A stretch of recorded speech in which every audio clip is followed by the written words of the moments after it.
Push it up.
Yeah, boy. Yeah.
Let's put our living stereo stylus in this groove.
I have a wonderful electronic invention I want you to see.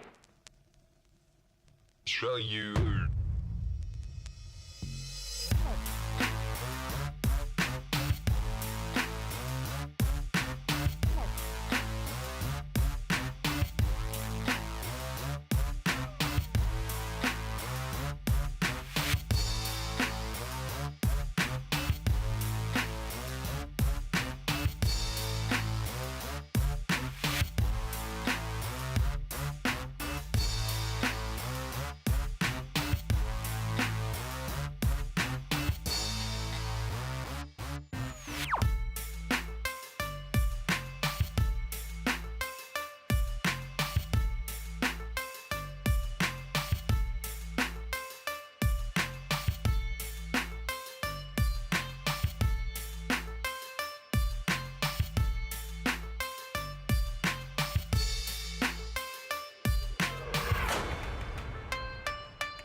everybody. I do hope you guys are hearing me fine, because oh my god, I did need to reinstall Windows yesterday and I'm still actually looking at everything to see if everything is working properly. Never mind, today we do have the final started up of the CWC Season 9. We've been waiting for this for like what, 10 months now? This is gonna be unbelievable. We do have on one side change of circumstance fighting on the against Holiday on Highlands. Both teams very strong throughout the tournament. We did see them before actually clashing together, and COC did come out on top on that series. We're gonna need to see what they're gonna need to do tonight to get this victory. I do want to open up the screen so you can actually see what is going on. They're going through the normal pick and ban phase, and I think okay, this is fine, a bit fine. Let me actually move this a little bit, because yes, I do see yeah. Anyway, the camera needs to be a little bit bigger and to the left. There we go. I'm doing the little things. I do hope you're also not seeing this black stuttering over here that I don't know exactly what it's happening, but on my screen I do see it. So, oh my god, it actually is on your screen also. Your microphone is only on the left side. Oh, thank you so much for reminding me this. I do know. One second, because I'm pretty sure I do know how to do it. It's just a matter of going into this.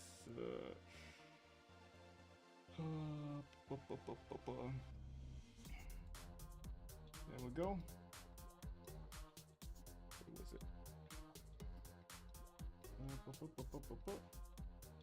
There we go. Do you hear me fine now? It should be fine now, right? It should be on the both channels.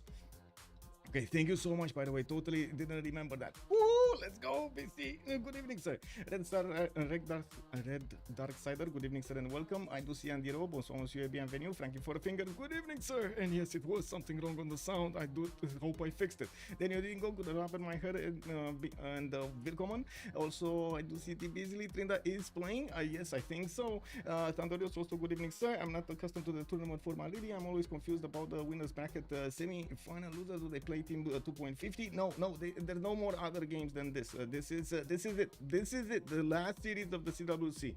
I'm also not sure exactly why it's stuttering, but I'm just gonna make everything bigger so it doesn't stutter anymore. Blazecat Games also. Good evening, sir. Korea would be interesting. Yes, there are quite a few civilizations that haven't been played during this tournament. I do wanna grab your attention here on the pick and ban phase, because we do have quite a few civs already pre-game banned, right? These are the civs they banned before they knew the map. These are the most powerful things, you know, those ones with the muscles. We do have Spain over here on the right side, also Australia being taken out by COC. On the left side we do have Gandhi and Russia being taken out. Two of these face civilizations gone immediately taken out of the game. We do have the map choices, of course, revealed to us right now. As you can see, in Highlands, Rich Highlands, both Pangeas have been banned out of this pick and ban phase. We still have Inland Sea with lakes, primordial, 7 seas, and tilted axes available for them to pick from, and they're actually taking quite a bit of time to click through these choices. It's not as quick as we've seen before. I also want to take a look here. Cool Whip, good evening, sir, and welcome. Tandorios, I hope I did say hello. If I didn't, hello there, sir, and good evening. Great day indeed. Ponoki also, bonsoir, monsieur, bienvenue. Canada, hello there, sir, and welcome. Night Thrower, good evening, sir, and welcome. Sad PM, good evening, sir. I did see Kebor, good evening, sir. We got over here the big man from HOH. I do hope your boys are gonna make you proud. Also, Metro, good evening, sir, and welcome. Maybe it's a sand mill. Yeah, the water mill doesn't really make sense in any city, but you know, let's see how it goes. Maybe water flows in different directions. You know, everybody's in Australia now. Lancer, good evening, sir, and welcome. We do have 4 more maps available for them to choose from: lakes, primordial, 7 seas, and tilted axes. Also, could you adjust the frame a little bit? I think your cam blocks the last pick of yes, it does block quite a few things over here, but if I do move it a little too low, unfortunately it will be a bigger problem than having it here. So I'm not sure exactly where I should move it, but give me a second. I'm gonna try to figure out a way. Oh, not this, okay. I don't want it to reveal. Oh, there we go. It's still there we go. It should be like this. I'm gonna talk about that choice. I'm gonna put it up on the screen. I don't want to see the stuttering of the blackness on the screen. I think it's more important than actually seeing the last pick. That's, I'm gonna say it out loud. I'm gonna say it out loud and also reveal it to you. I'm gonna just close the camera if it's come to that. Also, Soltic, hello there, ma'am, and welcome. What is the total price pool now? We are at $1,000, sir. We are at $1,000. Of course, if you do want to actually donate to this, just send it to my PayPal. Every one of the donations on PayPal will go toward the prize pool. Every little cent. Also, that game was awful, to be honest. I missed Golden and I was in an old game. If you want to take, oh, I just realized I didn't actually say where to find the PayPal. I think I actually moved it from here, so give me a second.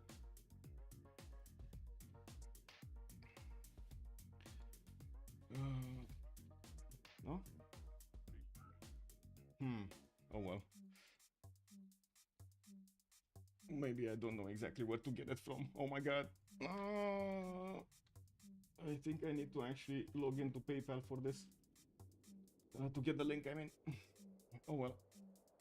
We do have the map being chosen. It will be lakes. We do have quite a big map, and we will see, I'm pretty sure, quite a bit of aggression from the beginning of the game, because yes, this map actually allows you to have those highways, and they will be fast to get those horses from one empire to another.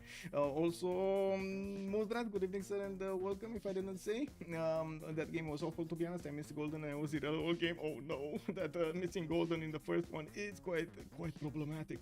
Also, he can do his greedy sim win conditions. Trinda likes lakes. Well, let's see if he can do actually that greedy. A flying toilet also. Hello there, sir. How are you doing tonight? Rafif, you already calling it out. Potato. We gotta see if the Dutch are gonna get into this. First of all, I do see Sumania is gonna be banned on the left side by HOH, while on the right we do have still COC needing to start off on their pick and ban phase. On their ban phase, they do have 3 more choices each in this one. Well, right now COC is taking out Chandra Gupta, so they're kind of ending up on 2 choices on each side before the tone of the game. We're gonna need to see them on HOH's side.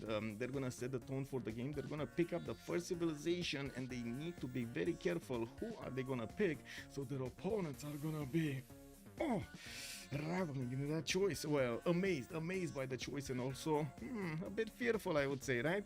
Let's actually see if COC is gonna manage to counter any pick that HOH is gonna put on the table. Now, also Sumeria band Dave plays tribute. Whoa, really? Okay. Good. Yes. Good evening, Nemesis. Hello there, sir. It's true that when you choose Inland Sea, you clearly play an awful game. You're clearly to play what?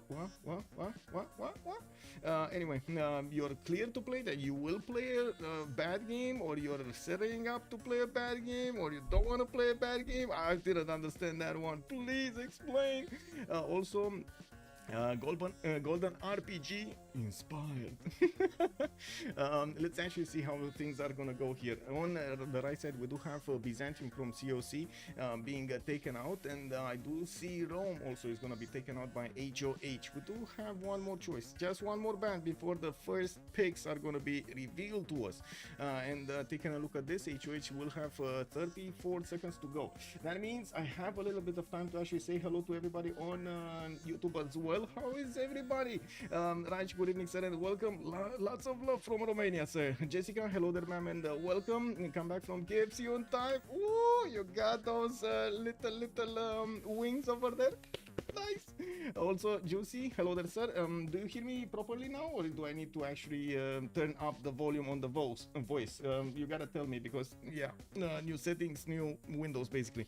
R360, hello there, sir, and welcome. I'm sorry about the new settings. Unfortunately, yesterday I needed to do, like, it was a must to do a BIOS update on the PC because of well, you know, the Intel scandal. Well, they put out the BIOS update, and we kind of needed to update. That actually crashed my Windows. I couldn't log in anymore, so I needed to reinstall. Yeah, that's how I spent my last 20 hours or something like that. Also, Rafifi, no lashes, no fresh water, water in the sea, and almost always a foe. You clearly didn't choose the map to have good stats. For the lakes, I think they will have good stats. Luxambi, thank you so much for the gift. Much appreciated, sir. Also, GR, I hope I actually fixed the problem. Juicy, also GR, please tell me if I actually fixed the issue with the microphone. I cannot actually hear myself, you know. Also, for Michael, hello, Darsen, and welcome. For reference, I usually have my TV on 15 volume and I have to set it for 50. Whoa, that's I see. I think I actually know what the problem is here, and I'm gonna do it right now. Give me a second, because I'm pretty sure I needed to actually do this, which I didn't do. Let me actually is it fine now? Say it now. I'm surprised that Cleopatra is still here. Well, yeah, they did take out Creo on the left side for HOH on the right side. Coupe is not going to be let in the map, of course, with his extra production over there. You've seen what he can do. We do have Genghis Khan being picked up by HOH. That's going to be the first save on the lakes map. And like I said, there are highways available for them. What I mean by highways is basically flat tiles that the horses can actually pass through much quicker. Then, of course, the hilly terrain and mountains and so on and so forth. Lakes is actually quite an open map in that sense. We do see on COC side or another two war civilizations, I should say, Vietnam and Mapuche being picked up by them. I would imagine Vietnam is going to be played by Trinda. I think so, and we're going to need to see who's actually going to play Mapuche. Now, also, yeah, Trinda, I'm pretty sure wanted Vietnam. DB is calling out for Ramses to get in. Okay. Jessica, is it fine now, by the way? Can I have a confirmation on the volume? Is it fine now? They deny Mapuche. They pick Mapuche. No deny here. They actually picked Mapuche. We do need to see the second pick of HOH in just a few moments. There's still, I'm gonna have 35 seconds to go for this. Vietnam is not a poor, not sure. Need more. Okay. I can do more. I guess there's more. I can do more. Is it fine now? All good now? More. Gran Colombia can be a good idea to avoid the general war, and I gotta say, especially on the lakes map, Gran Colombia is a good idea, and they will pick it. Hearing you out, look at them, man. Genghis Khan and Gran Colombia on one single side. On the other side, we got Vietnam and Mapuche. Oh my God, they're starting off with so much aggression on this final.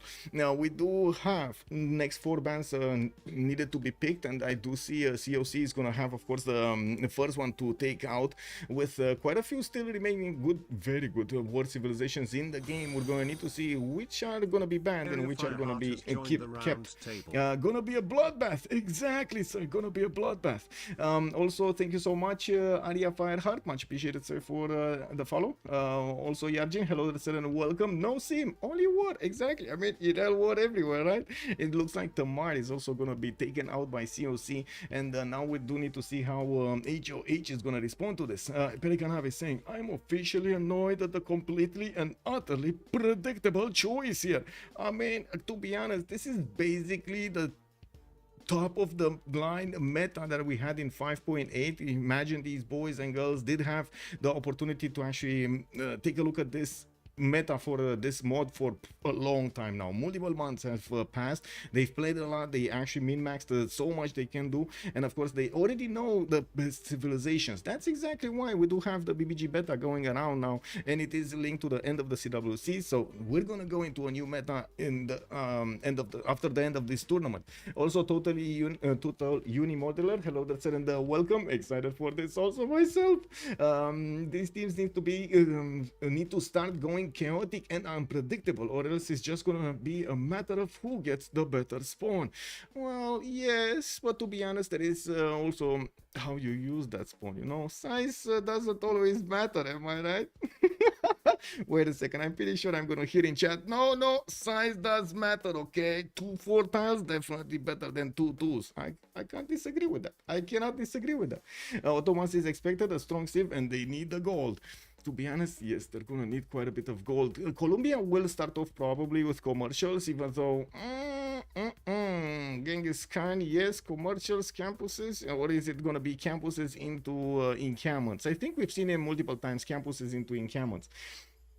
Gold, gold, gold, gold. They still have a lot of gold civs, and on the lakes map you can still pick one of the naval civilizations to actually make use of the lakes and the one-tile lakes, and some of the rivers is not actually a map that doesn't have a lot of fresh water on it. It's not like Highlands, which where you do have quite a few problems with the fresh water. It looks like we do have two more bans taken out, with Hungary and Japan being taken away from them as choices. COC is also going to take out Cleopatra Egyptian. You also have COC picking up a Tokugawa appearing in the game. I mean, this is not kind of a war civilization at the beginning, but it will definitely do a lot of gold. We're going to need to see how Tokugawa is going to try to use those internal trade routes to get the best out of this. And I gotta say, has anybody actually tried Tokugawa? I'm pretty sure you did, but what happened? What is it going on in the new beta with Tokugawa? Tokugawa is the win condition. Let's see if it will be. Let me actually switch. There we go. Clicking on screens. Hello there, papas, and good evening, sir. Also, David Blaster. Why is Twitch chat not on screen? I'm sorry about that. Let me actually put it up on screen. I need to actually get it going. I think it's this one, stream chat. Give me a second. Not all of the elements have been introduced, but I'm doing them. I'm doing them. It just takes me a bit of time. Give me a second. Click. Browser. There we go. And Twitch chat, there we go. And I'm so sorry you couldn't actually see this. I'm so sorry you actually see this and this, and it should be fine. And now if anybody writes, can I move the camera? I can actually, let me turn off the camera for a little while. There we go. It should be fine now, right? Can you see the text? Is it up there or is it not? Let me see. Is it revealed? Volker calling out for Poundmaker. Well, Poundmaker at the moment did get banned, unfortunately. We do have Nader Shah being picked up by HOH, and also Aztec Montezuma. They revealed the full roster on the right side. Of course, after Tokugawa has been the third pick, we do have a necessary fourth one. Also, test. Does it work? Does it work? Yes, it works. It works. Whoa. Why is it? Okay, that's a bit too big. And it's probably a bit too weird because of the colors, but it should be fine if I do this and I do this. Okay, there we go. So the last pick is gonna be goal, and we do have the text on screen now. It should be fine. There we go. It should be fine. Let's close this up, open up the window. I'm pretty sure we're gonna see them joining the lobby just about now. We're gonna need to also take a look how they're gonna want to get these positions in the lobby. They do need to get their priorities straight, basically. On the top slot, on the highest slot, we're gonna have a priority for gold, for great people, for the wonders, for a lot of stuff. I'm sorry, I got distracted by the red black stuttering. I was thinking, man, oh man, if this is gonna start off during the game, I'm gonna go nuts. I really do hope it's gonna actually slow down and it's not gonna be seen on the screen. I still need to actually bring back the camera. Okay, there we go. Bring back the camera. There we go. It's here.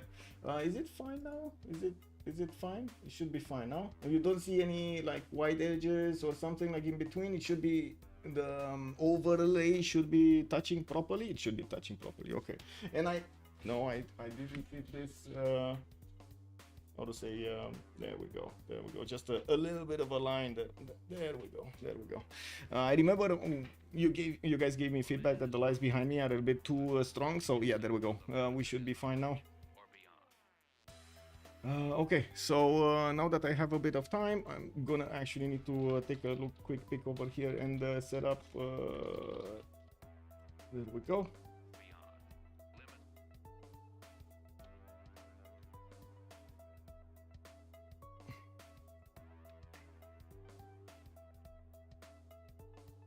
Looks like they are getting in. We're just gonna need one to get in.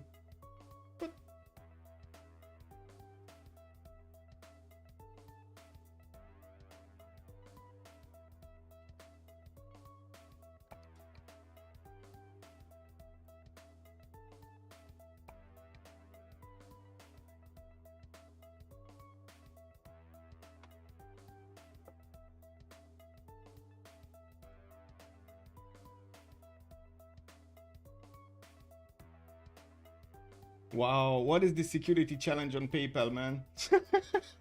Never mind, I'm gonna give you another link. I'm pretty sure I had another link somewhere else. This. There we go. There we go.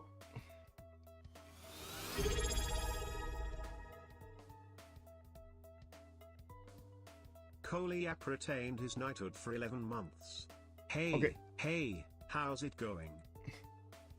Hello, Koliap. Thank you so much for the subscription. Much appreciated, sir, for the 11 months. And it is going fine. It is going fine. I'm still trying to actually get the stream together so we can actually see what's going on. I did also see some stuttering. Yeah, so it is some stuttering actually getting through the stream. I'm so sorry about this.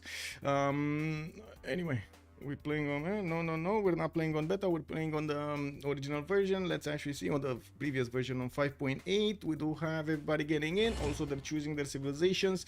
I do want to set up the message over here for PayPal. Donations go to CWC price pool, and then the link. There we go. And then I do need to actually pin this message. I do have to mention, we are right now at $1,000 from your donations and what we had before.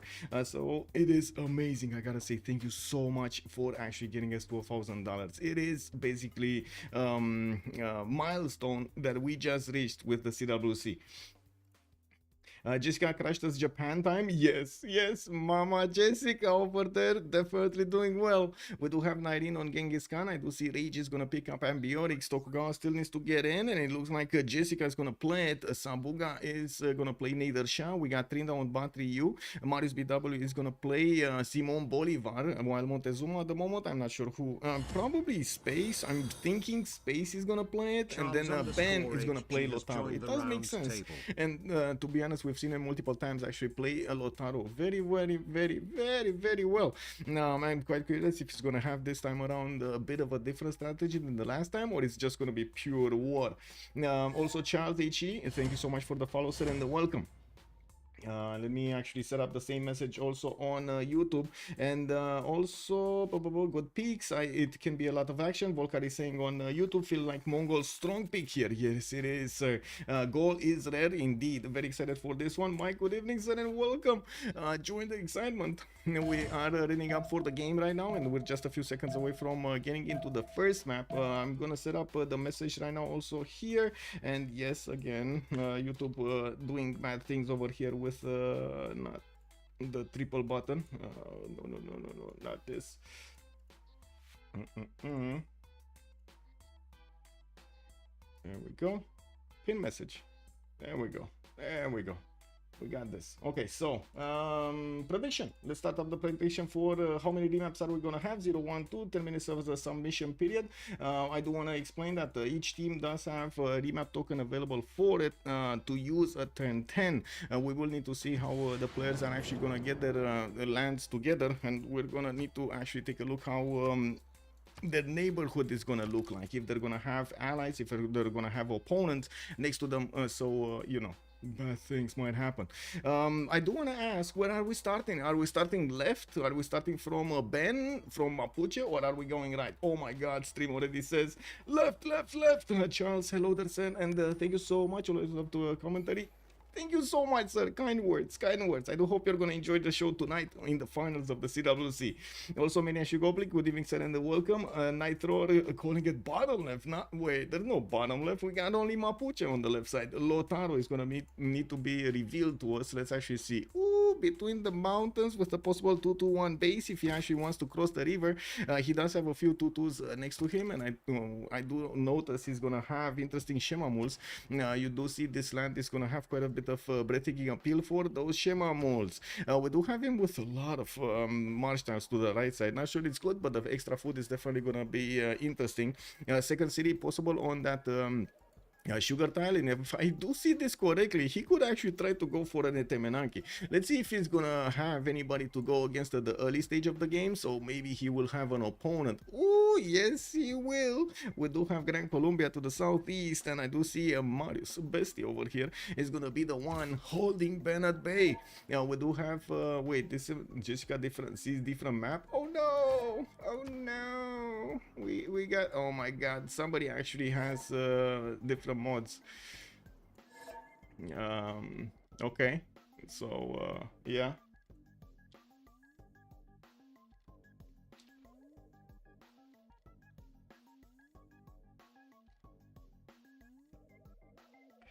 Okay. We're gonna relobby turn 1.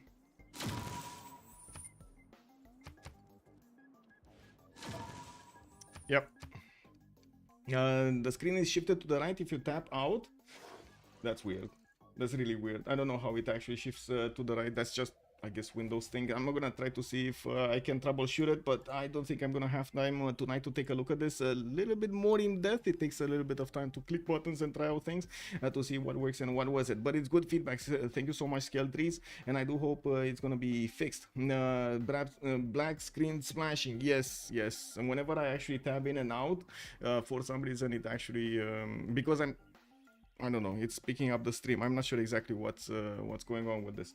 I think I can do something else. Give me a second, because there we go. Is this better? Is this gonna work better? I don't see the black screen anymore. It should be fine. Do you see any more black stutters?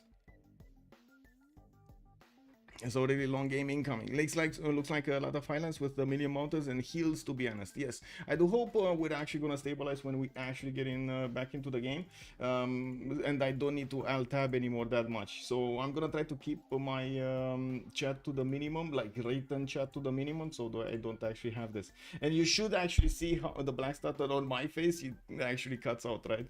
Also Metro going right. I'm sorry, sir, we actually needed to go left, but I'm gonna ask again on the next map. We can actually go right on the next one. Good evening, challenge accepted. Good evening, sir, and welcome. A final game. This is the best of 5 series. COC did start off with a win going into the series, and because they are coming from the upper bracket and HOH is coming from the lower bracket. We do need to see if they did put up the lobby. It looks like they didn't put up the lobby. They're probably fixing their mods.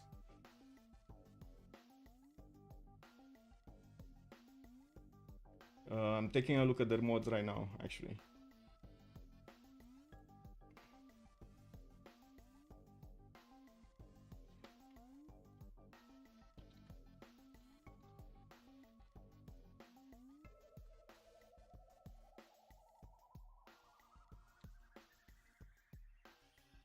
One, 2, 3, 4. Okay.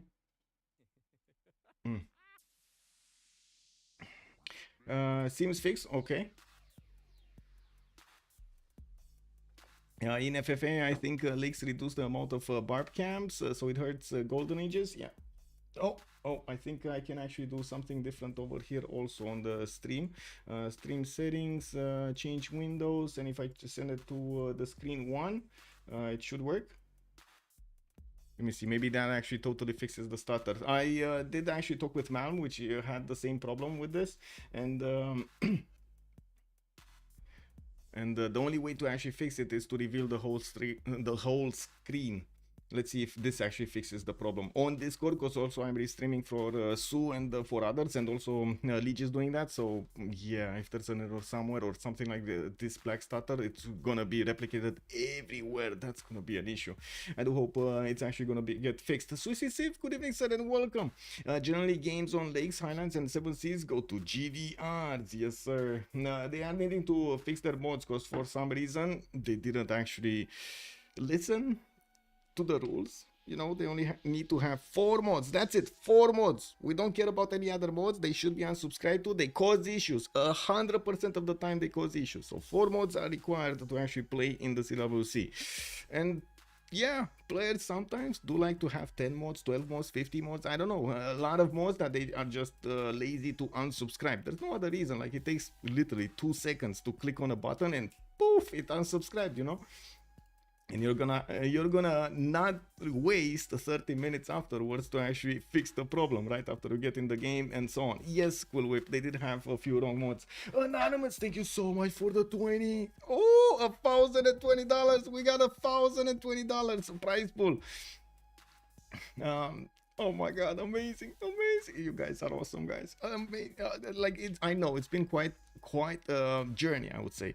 We've started off with the seasons of the CPL Premier League. We've seen 2 seasons of the CVFR Squadrons. We've seen the CIS qualifiers and the wild card. And now we're getting to the final game, the final 2 teams that are fighting against each other after all of that journey.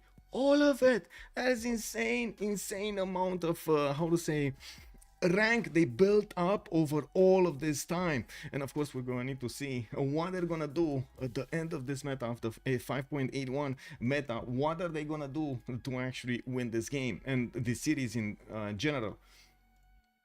Okay, we got this, we got this, we got this, and we got this. Also, so the main question is how Tokugawa is gonna spawn. That's a good question, Volkar, and we're gonna need to wait for this to happen. Yes, Tantarius, yes. Oh, I didn't see any more stutters. Huh. Interesting. That actually fixed the problem. It's a bit weird because I can't really open up anything on my screen. I need to keep Discord on the left or on the right somewhere. It should be fine. Also, nobody actually gave me a confirmation if my voice is fine right now, if you do actually hear it properly and so on and so forth. I did need to remake my all of my filters and so on that I'm using for this. And yes, I mean, I might have not caught everything. Should be fine. Henning Dave, good morning, sir. Should be fine now. Okay, I hope it's fine. I hope it's fine. Let's actually do this a little bit, you know, get a little bit more bass into this. Yeah, we need to give it a little bit more bass. Hello there, sir, and welcome. Thank you so much, Abstract. Also Kolia, good evening, sir. Also Demirberg, hello sir, and welcome. And thank you so much for the follow, Abstract. Abstract has joined the round table. Okay, so just needing to wait for everybody to get in. I think I'm gonna need to at least rejoin once. Let me actually do this. And to be honest, you know, it is, I gotta say, it's not basically a CWC game if they don't have some mod issues. Incredible. Now, should we, what do you think? Should we implement from the beginning of the game, like from before the game, should we ask every one of the players for their mods? What do you guys think of this? Should we actually do this beforehand? Should we actually go and be so invasive? Because I kind of feel like it's invasive, right? You trust that they want to play just as you want to watch. So they should actually get those mods together and not actually need to interact that much. Clearly, okay, it's all about that base, Mythrock. Yes, sir, the base. Screenshot should be required. Okay, let's actually take a look at the rules in the next season and see if we can implement this. I do have to say, a lot of the times, you know, like I'm expecting them to have this not only trust between them built up, that they will have those mods, but also realize they will have issues and they will lose a lot of time, like 20 minutes, 30 minutes at a time. And it's not only in the CWC games, but also in the other games by doing this. Oh well, you know, it is what it is. I don't remember which one was the first one as a Civ. I don't think I actually yeah, I mean, we did take a look at it, but I don't think I actually remember. Anyway, I need to swap over here with one of the top ones, and it looks like Glitch is fine. I did see an error over here, but he's fine, and I do hope we actually rejoin and we do have any more 0 MS. We should be fine over here. Yeah, looks fine. So just gonna need to swap with Rage, and of course get the Spectator slot while he's gonna go down. So Jessica is gonna play Tokugawa on the top slot. Having the priority on everything, I see. A screenshot would save everybody's time. Yes, I think so. We did actually implement this in like season 7 or something, when there was a lot there were a lot more problems when it came down to this. But anyway, let's not talk about the problems. Let's actually think about the map. We do have tonight, I gotta say, with Genghis Khan, Lotaro in the game over here, I'm pretty sure we're gonna have a lot of horses, a lot of ponies just running around everywhere. We're also gonna need to see how Tokugawa, and if Tokugawa is gonna get the opportunity to sim. Yeah, I'm pretty sure those internal trade-outs are gonna be worth it, and we gotta see how Jessica is gonna get to use them. We also need to see what we're gonna have for them as other options. For example, Vietnam, if he's gonna have any kind of timing attacks against somebody, or Lotaro with those Malon Raiders. Genghis Khan with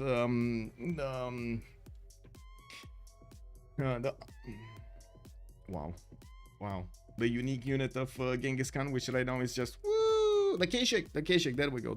I just needed to say I don't know it. Sometimes it's unbelievable how this happens. Like a second after I actually say I don't know something, poof, it just pops into my front. It is what it is. Now, Coliap, I have made a few tournaments, not in Civ, and I would be way harsher. Just lose a token to change the map if a member of your team messes up the mods. Yes. I know what you mean. I do have to say that's how the CWC did start. We did have quite a few, I would say, punishments. They were called demerits for the players, and the longer the seasons did start, we had a lot of negative feedback about this, about us being way too intrusive when it comes to the time, way too intrusive when it comes to the mods, and asking them for quite a few things before the stream. We did have a period in which they were a lot, I would say, organized, a lot better organized when it came down to the games. And to be honest, we haven't seen that many problems in the CWC. But right now, I gotta say there is quite a bit of excitement, because we've seen a lot of UI mods starting to be used in the main games, or I should say in the normal games, the day-to-day games, the ones that are being played on CPL, on CVFR, and so on. They're using quite a few mods extra than the ones we're using in the CPL, in the CWC, and this actually is causing quite a few issues.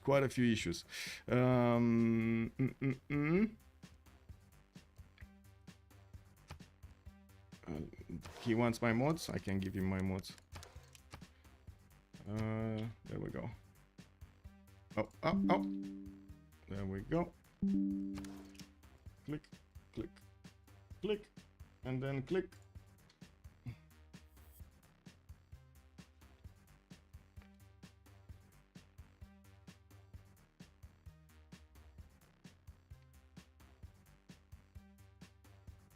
I don't think penalty is necessary, but incorrect mods cause too many issues. Yes, it will help the games to start faster to do the check. Yes, I agree. I do agree.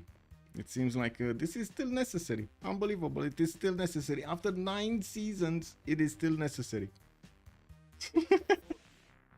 Oh well. Has that happened? Yes, sir. Also, Bad Karma. Good evening. Bad Karma. Good evening, sir, and welcome. 30 seconds in Romanian. Ooh, you want me to do it right now, or you want me to actually wait for us to get into the game and talk a little bit of Romanian there? Because otherwise, like right now, I can only say generally what's happening. Now? Okay, we can do it now. So, astăzi avem finala dintre COC și HOH. O să vedem cum aceste două echipe se înfruntă pentru această competiție. Este finala într-un stil de best of 5, într-un stil de cea mai bună serie din 5, cel mai bun rezultat din 5, ar trebui să spun, și vă dați seama că există o grămadă de presiune pe aceste două echipe.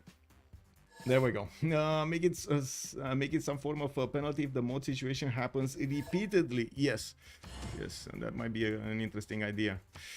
Okay, so looks like we do have the players actually getting into their slots properly. It does look like Jessica is not going to be on the top one. She's going to have the third one. Irene with Genghis Khan is going to have the top priority. That means they're going to fight a lot on the generals. That's what this is telling me.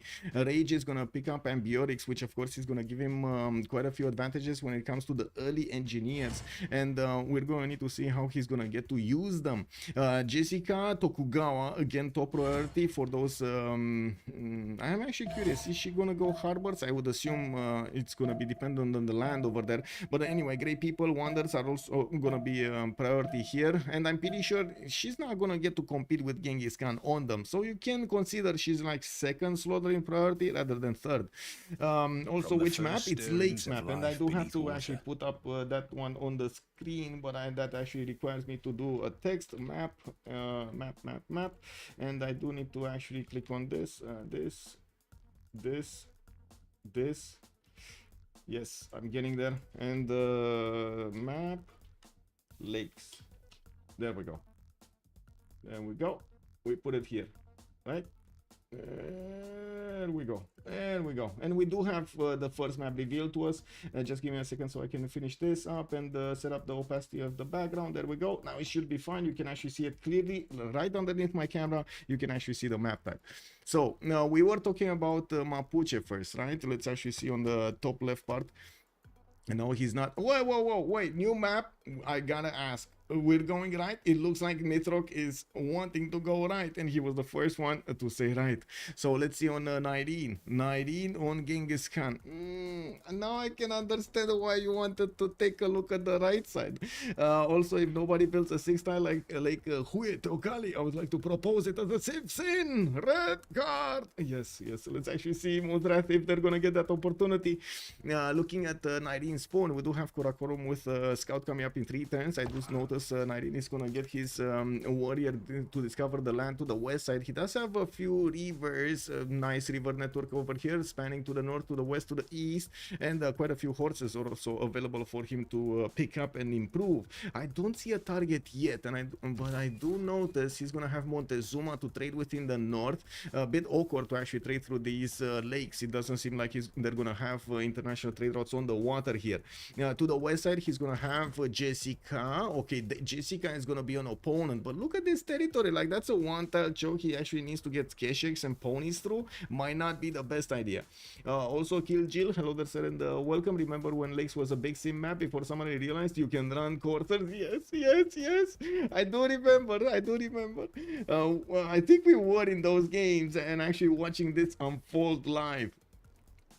Looking at Sabuga on Nader Shah moving forward, we do have him to the north of Jessica. That means it might be a 2 versus 1 pressure on Jessica, which will have an interesting defensive territory here for Japan.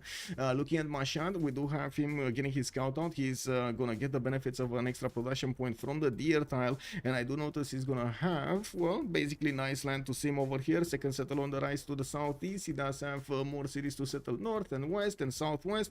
Doesn't seem like it's gonna be a problem to actually sim around here. We do have a lake here, or I guess an inland sea. Let's not call it a lake, and Bogota is right afterwards. I don't actually see for them an easy opportunity to actually get to trade through this unless they take Hong Kong. We're gonna need to see if that's actually gonna happen, or we're gonna see a bit of a different matchup here, a bit of a different placement of cities, so they can actually get a trade routes. Like, look at Bogota. He's gonna need to work to actually get to the right side of this mountain range. And we do have space also to the north of Genghis Khan, the west side of, oh my god, guys, oh my god, Ben, this is illegal. This is some plus 18 stuff right here. Exactly, this is illegal, man. Like, what did you eat today, man? Like, come on, man. This guy really needs to really knows how to spawn here. Tenochtitlan is going to get his Eagle Warrior out. He does also have a 2-3 deer tile to make use of, a 2-2 stone tile to get to settle on, or maybe he's going to settle on the 1-3 forest to benefit from the wine tile a little bit faster and with and cheaper. We got him to the south, actually getting also quite a few cities. Unfortunately, lack of production over here is going to be a problem. I would imagine he's going to want to stay next to the mountains, so he does actually have some hills and 2-2s. Well, southwest not going to be an issue. Multiple banana tiles for him to get the food from, and I do see a bit of floodplains. We got a decent amount of floodplains. I mean, it's kind of lakes map, right? So floodplains are kind of, you know, normal. Now we do need to see how Marius is gonna have his spawn here. We do have Gran Colombia, right? Gran Colombia is over here. Bogota is gonna have a +4 campus right next to him, and I'm pretty sure he's gonna start off there, try to get it early. I do notice he's also gonna have cities to place to the north, to the west side, to the south, or again next to those next to the cocoa tiles. He's gonna get a bit of extra gold, and the same problem arises here. He doesn't have anybody to trade with unless we take into account Persia to the east side, which, like I pointed out, we do have a few problems for him to actually get going through these lakes. We do need to see also on Aduatuca and Biorix this time around the simmer over here. Muzrat is also calling out. Seems like Ben can claim the tile of the cat spawner from Trinda. I mean, that might cause some drama. I don't know if I want to propose that, man. That might cause some drama. Can you show Lotaro spawn again? Yes, sir. There we go. We got Lotaro. We were just getting to Lotaro, but he's like end of the list here. But you can take a look, Alexa. Travis Bond also, hello there, sir. I forgot BBG 5.8 after all these beta changes. Yes, you can imagine how I am right now. Taking a look at two different, how to say, types of mods and actually trying to figure out exactly which one is which. I do also want to say, and that is sometimes too much. I don't know well any pro Civ players, that, but if they are like pros from other games, stuff like that, it just goes over their heads. Kick W. Okay, fair, but shouldn't be like that. Oh, okay. Anyway, coming back to this, we need to take a look at Rage, and the first thing that I see, he's gonna have two quarries to improve the gypsum tiles here, and of course he's gonna get his oppidum to the southeast there. In the second ring, we do have him also with a +6 oppidum to the west side, iron tile, horses, and of course the stone, giving him the adjacency, while I'm pretty sure he's gonna be happy settling these cities to the northwest, to the northeast, and of course to the south. Quite a few chops also available for him, other +4s, +6s. Oh my god, this is nice land. This is nice land for Rage over here. Another +6 oppidum available for him to pick up. Another +4. Everywhere he's gonna have at least +4s. Very nice. Now we do need to take a look at Jessica, because yeah, goal over here to the south of Lotaro and to the west of Karakorum might not have that many issues as you might think, especially what is this mountain range? There is a one-tile choke for Mongolia to actually get horses through. Oh my god, this is incredible. Like, you just put one unit, one horse over there, and that's it, or a men at arm, and that's it. He's not gonna pass. Now we do have Jessica here with Tokugawa in between two opponents. This might be grounds for actually a new map, even though I do have to say she does have defensible territory here. She might not want to defend that much, dedicate your resources to defense, because of course the sim, she needs to boost her allies. We do have her getting a second scout out, and I do notice she's also gonna have a reef tile, a +4 campus over here to the south of Tokyo, while I'm pretty sure she's gonna be happy settling the gypsum tiles to the south, and of course we're benefiting not only from the fresh water but also from that amenity. In the north we do have her also benefiting from quite a few cities, but coastal mostly. She does have some rivers, not that much fresh water though.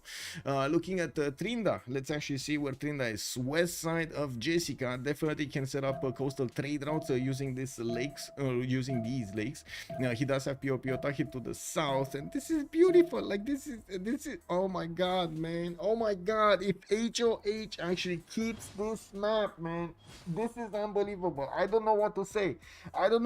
You guys were saying Ben actually knows how to spawn, but look at the Piopiotahi next to Trinda. I believe this is a bit of a competition for who knows how to spawn. I'm just saying, you know, saying what I'm thinking. Don't you guys see this?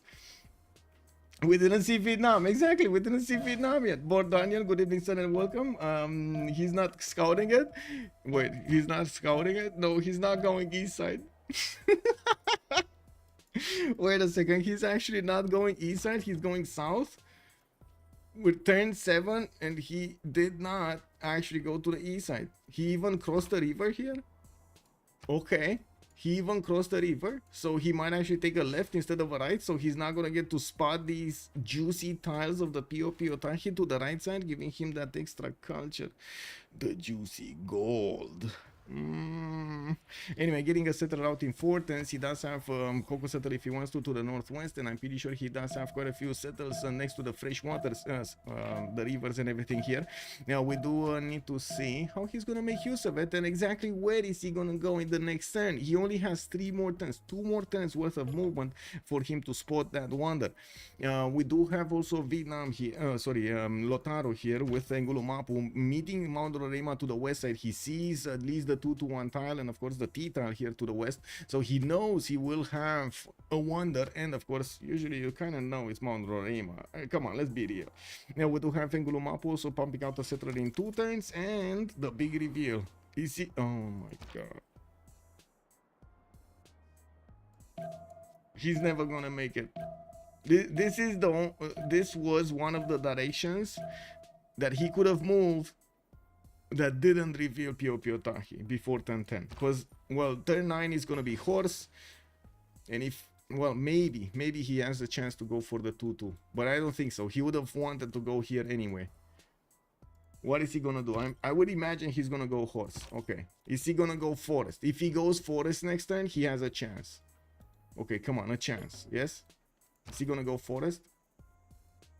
MMC, hello there, sir. Imagine Mapu UI. Yes, I am imagining Mapu UI. I was wondering if he's gonna have tiles like hills to put it, and yeah, he does have a hill over here and a hill over there, and there is breathtaking appeal is not in both locations. He actually needs to put it on the oil tile. I mean, it's still gonna be a good one, don't get me wrong. I'm pretty sure it's gonna be a good one. Okay, big reveal. Is Trinda going north? Okay, he still sees it. He still sees it. He saw it. He saw it. It's all good. It's all good, guys. It's all good. Based. COC remapping. Boreal, hello there, sir. I don't think they're going to remap. He sees the two tiles, and that would mean he needs to make a decision if he's going to start moving his settler to the east or not. I think I received a message somewhere. I don't know what that was, but I heard a beep boop beep boop bop.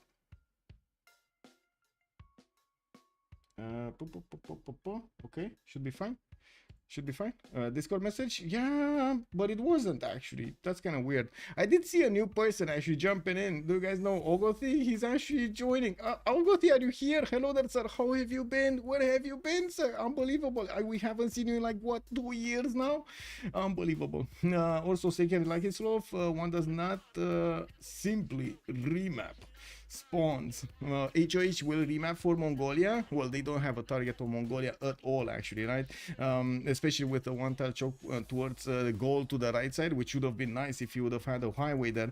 A one tile choke towards Japan on the west side, definitely not gonna get to inflict that much damage on either of them. Well, we do have only Sabuga needing to actually put up his oh my god, this is gonna be the map. This is gonna be the map. Not remapping, gonna be a Civ6. Oh, I don't know what to say about this. I don't know what to say about this.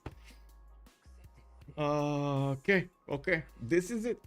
Let's actually move this up and then choose an outcome. How many remaps? 0. We had 0 remaps. 0, not even technical. 0 remaps.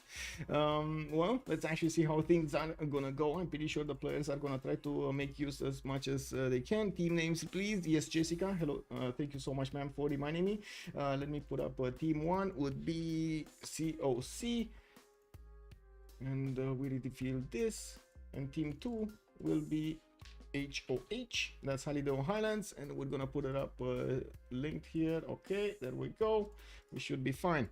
What a luck. Yes, what luck. Unbelievable. Okay, so you guys want to take a quick look around from the other side? I'm pretty sure we're going to need to take a look at all of their spawns again to see their strategic resources, talk about their early choices, but I do want to know the direction. Are we taking it from the left or are we taking it from the right? Sure, let's go. Okay, so Ben, we go left. Lotaro here coming up to the south. He's not actually going to put his first city next to Mount Roraima. He's actually going to send it south next to those bananas. He might be worried about a bit too much science development. We do have him also getting scouted up by Gran Colombia from the right side. It looks like Simon Bolivar is gonna get his warrior in there. We're gonna need to see if he's actually gonna get to stop any settler from moving or slow down Mapuche here. We do have him also with a decent amount of breathtaking appeal in all of this in all of his neighborhood, and I do notice he's gonna have that 2-2 base next to the banana. That's gonna be a pretty poggy siggy there. Now we do also see horses in the second ring of Engulu Mapu, while he's gonna have the iron in the top left here in the second ring from Engulu Mapu. I would imagine also he's gonna need to pay attention to Montezuma to his west side. This is gonna be a conflict zone of some kind of form or another. We're gonna need to see how either of them are actually, or how both of them are actually gonna approach this position. But Ryu, let's take a look. Did settle Trakiu on Pio Tahi, will get the extra culture from the get-go and quite a bit more gold. He does have 3 extra gold from working underneath the tile underneath the city center and also the tile next to Pio Tahi. The banana boats are coming out, and we do have a settle, another one coming up in 3 turns with horses in the second ring and also iron in the second ring. D. Beasley, thank you so much for the gift. We do have to welcome Antics. Hello there, sir, and welcome. Mapuche should build the Eiffel Tower. Oh my god, so many of those Shemamos. If he is actually gonna get there, that's the problem. We do have also Looking at the vision, Vietnam actually getting next to the cities of Gran Colombia. He will get to scout out what's going on if that unit from Gran Colombia is going to move. But I do see Marius just not getting to move around. They're probably just going to swap places over here, or Marius is just going to keep that information away from Trinda. We do have to take a look at Tokugawa with Jessica sending the second setter towards the gypsum tile in the south, getting the 2-1 immediately and the extra amenity from the gypsum. We do have Tokyo building training another settler in 4 turns, and yes, I do notice Jessica is gonna have few choices for the second settler, one over here in the north. Neither of them are actually gonna have fresh water unless she settles something like this over here, freshwater lake with quite a few bananas, 2-1 wine tile, and of course fisheries, a +5 harbor, and so on. That might be an interesting choice. Thank you so much for the 100 BDs, Modrat, much appreciated, sir. The players don't see what we see. This somehow still feels like a Civ6. Okay, chat, coming back to what you asked me earlier, should we actually put a Civ6 because HOH did not remap, or should we wait until the end of the game to see if HOH actually is correct? Maybe they can actually put this up. Honey Dave, thank you so much for the 100 BDs, much appreciated, sir. Thank you. What is the price for the first place? The price for Yoshi, hello there, sir. The price for the first place is $1,020 right now, coming out of the donations that have been I would say accumulated in the past months. Just realized no Rome or England. Yeah, this feels weird. No Rome, no England. Yes indeed. Let me see. Yeah. Okay. So let me actually take a look next on the strategic resources. We do have an iron tile to the southeast of Tokyo, second ring, easy and cheap to get horses to the left side of Tokyo, even though I'm pretty sure she doesn't want to discover animal husbandry. We're going to need to see if she's going to get animal husbandry before she's going to put down a campus. Well, that might be an issue. I'm pretty sure her allies are going to tell her, hey, you got a horse tile there that might actually block you off from getting a good campus, even though, look at this, she can get them between the two reefs. Might not care about that horse that much. We do have also take a look at Rage, putting those cities next to the places that he's gonna get the oppidums from. We do have him sending his first settle towards southwest. He's gonna get the 2 horses there next to, and of course quite a bit of honey, while he's gonna have 2 stone tiles to work for the production. We do have him getting a builder out in 3 turns, and he did already pick up a pantheon. Religious settlements is gonna be the way to go. We do have him also sending that settle to the northwest, iron in the second ring with the horses in the first one. We will need to wait a little bit to actually see how he's gonna get the spawn here, but I do see nice campuses, a geothermal fisher giving him the adjacency with that mountain tile for easy +3s to get around there. We do have also Marius getting writing. Marius is gonna be over here. We do have him getting scouted out by Vietnam. Looks like Vietnam used another scout to actually get inside there, get his wiggle little toes to actually manhandle Gran Colombia.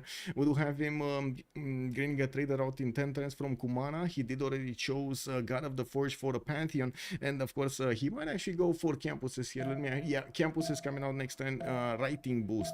Cap number one.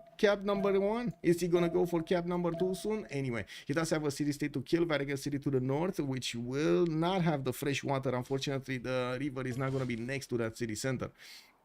There is also a Mapuche scout coming closer to him, and this might cause a bit of mischief. Like I said, there might be a conflict over here for Gran Colombia on the west side between him and Mapuche. Looking on the next one, we do have space, and I gotta say we didn't check out the continent split on space. Oh, City Patreon got us as a Pantheon, did get to settle 2 cities, does not have a continent split. That is quite unfortunate. He's not gonna get to benefit that easily for the extra amenities. Maybe later on he might actually get a city here, but I do heavily doubt this. I heavily doubt this that he's gonna get a city here. And we got Slingers coming around for a bit of extra defense, and he did start off improving his horse tile. I do see he's gonna have the benefits of an iron tile right next to his capital, like the horse tile here. He did settle this city at Zacapotzalco in floodplains on a 3-1 base, and I do notice he's gonna get also bananas to make it work a little bit faster.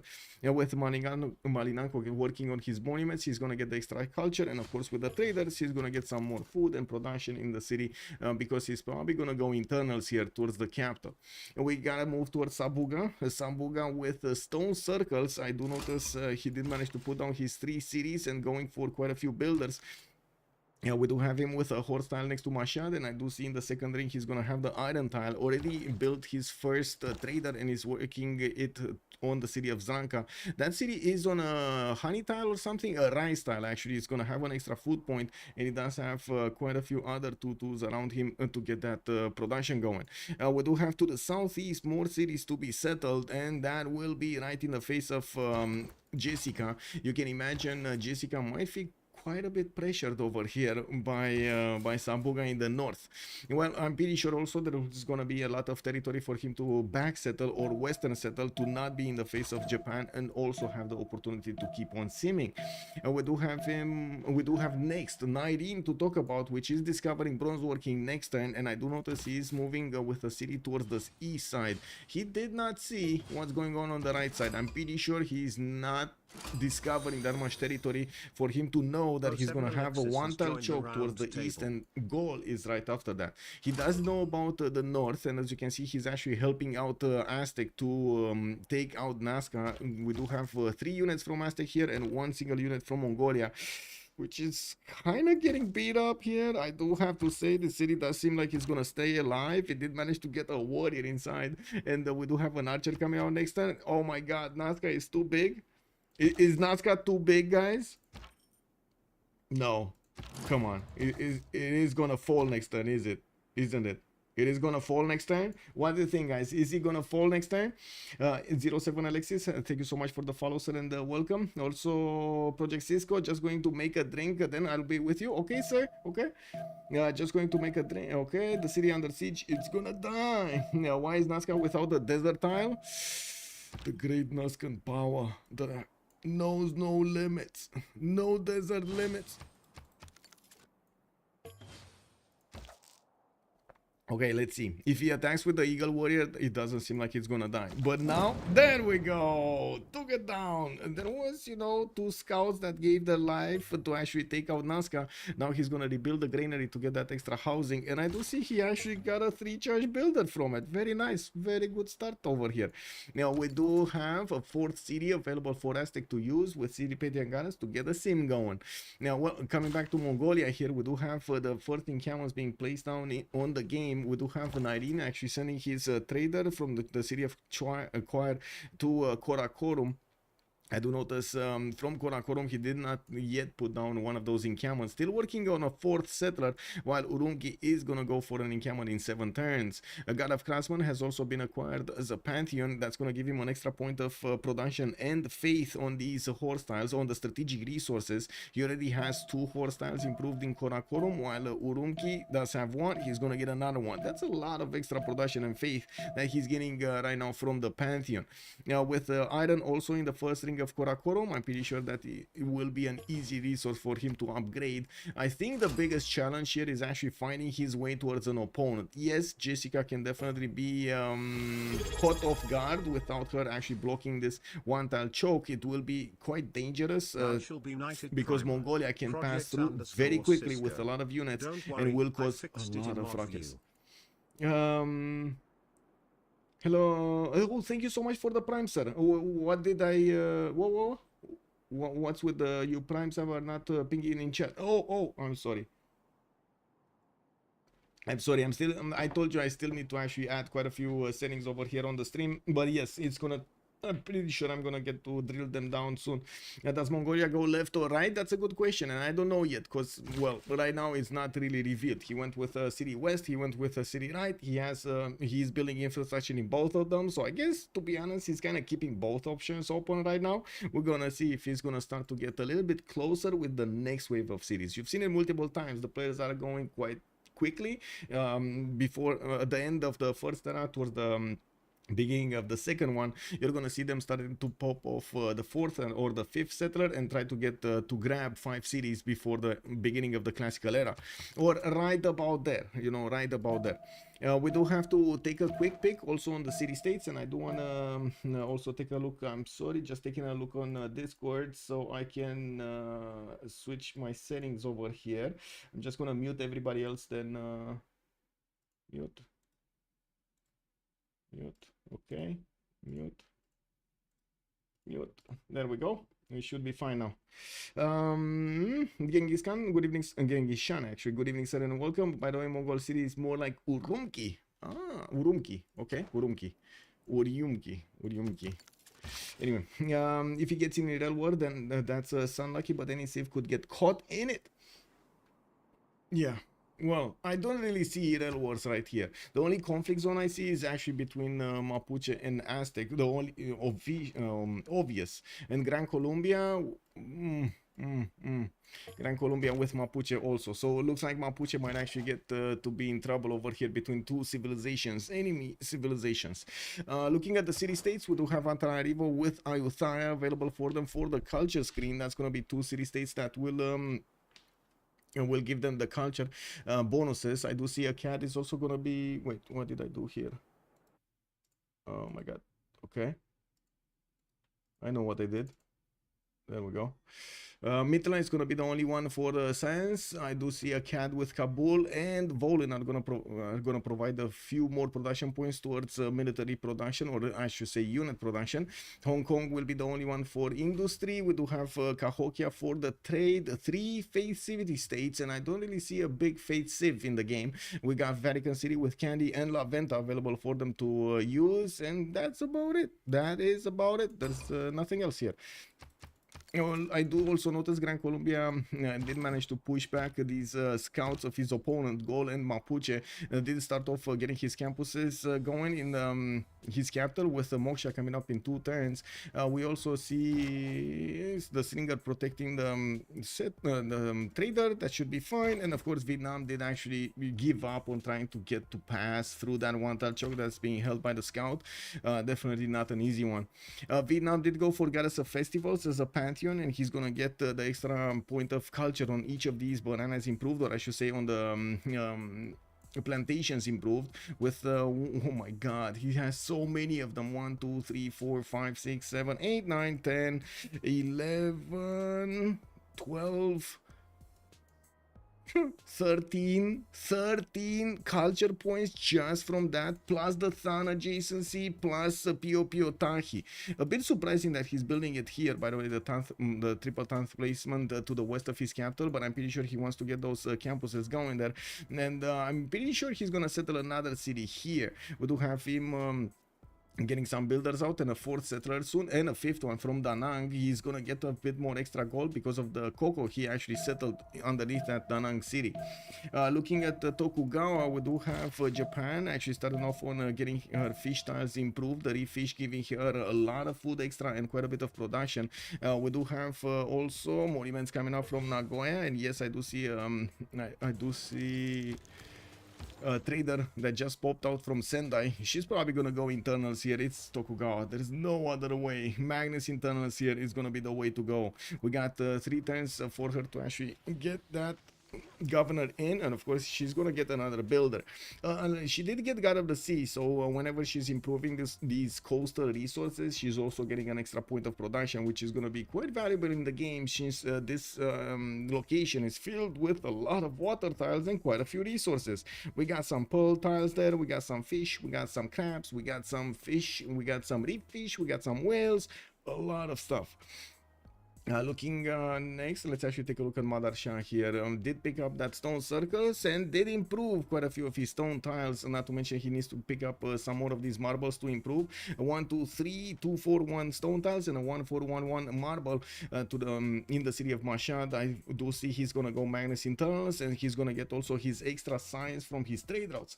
Whoa, Project Cisco just starting to spam in my chat over here. Okay. We've seen the Tokui IRL attempt once recently in CWC, and yes, he defended with samurais and one with GDRs. Yes, exactly.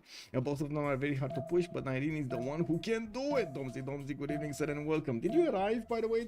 Did you arrive, Cisco? That's you saying you arrived? No, you didn't. Wow, you're not in the channel. Wow, okay. Anyway. Coming up on Mapuche, let's see what he's doing. I see he's getting forward settled by his ally here. Goal, Rage coming out from the south with Novio Dunum, getting that Opidum down to the north in the third ring. That's going to be a +4 when he's going to improve the marble and, of course, the iron. We do have him getting a 4th city from Aduatuca, and I do see another +6 Opidum has been placed down from Bibrax. He's prioritizing getting the settlers first and not finishing those Opidums. A bit surprising that he did not actually put down. There we go. He's probably just waiting for the Opidum placement, and of course going through the choices. He's gonna use Moksha in the capital with the Opidum on the west side of Aduatuca, already +4. I'm pretty sure he's gonna be very happy with the extra production he's gonna benefit from. Also, if you do IRL War Vicky, her bonus is useless because she's forced to go bottom 3. It might be. Also, the B3 1 to 17 odds if you bet for HOH. Oh my god. Oh my god. What are you guys voting over here? What are you voting over here? Anyway, yeah, we do have that settler of Aduatuca moving to the east side, and Feli, long time no see indeed. How are you doing, sir? How have you been? Nitro also, how are the Golden Age looking? It should be fine on every one of them. Yeah, it's fine across the board. We're already turned 26. That's 5 turns before the switch of the era, and they have the 19 threshold. Everybody did achieve it. I mean, it's kind of normal in 4v4s. We rarely see somebody missing it, but we do see it sometimes. I don't notice Puelmapu did get settled in a non-freshwater placement. He didn't want to get immediately the science, and he did improve the first Shemamul here. That's a +4 culture, +3 science, 2 food, 1 production, and 3 faith a turn from a single tile in Puelmapu. And we do have him getting the granary in there, and of course he's benefiting already from the science and the faith from underneath the city settle. Going for Magnus Internal, starting off on commercials. I'm pretty sure he's going to want to get quite a few of those trade routes, and we do see him starting to put quite a few of them next to the rivers to the southwest. I would imagine he's going to want to start chopping to get that Government Plaza placement going. I'm actually quite curious how he's going to get the Government Plaza here. Where is he and what is he gonna prioritize with the Government Plaza to get a bit more bonus? I do have to mention also he didn't grab a Pantheon yet. There are still a few interesting ones, but I wouldn't really say they are amazing right now available for him. The Plantations War got taken, God of Craftsman got taken, Stone Circles, which would have been interesting, got taken. Yeah. Anyway, maybe God of War and Plunder. It wasn't picked here, right? It's God of Craftsman here. Yeah, God of War and Plunder. He does have a few of these horses already improved, and he's gonna have iron. I don't see a lot of horses, so not even that. It's gonna give him that many bonuses. Me no like it. Me no like it. Anyway, looking at the stats here, it does seem like Ben is ahead with science. No surprise there because he does have Mount Roraima. So is Marius because he did build up that campus, finished it in the city of his capital, and he's gonna get the +4 science immediately. Not to mention the era score bonus. Looking at the production screen, we see something very weird here, guys. Do you see the production screen? Do you see the production screen here? Is it something odd on the production screen? There really needs to be something very odd on the production screen happening here. Marcus, he did settle Pio Tahi. Tabuga feeded, goes wrong color, kick W. Guys, do you see the production of Rage? And then you see the production of Space?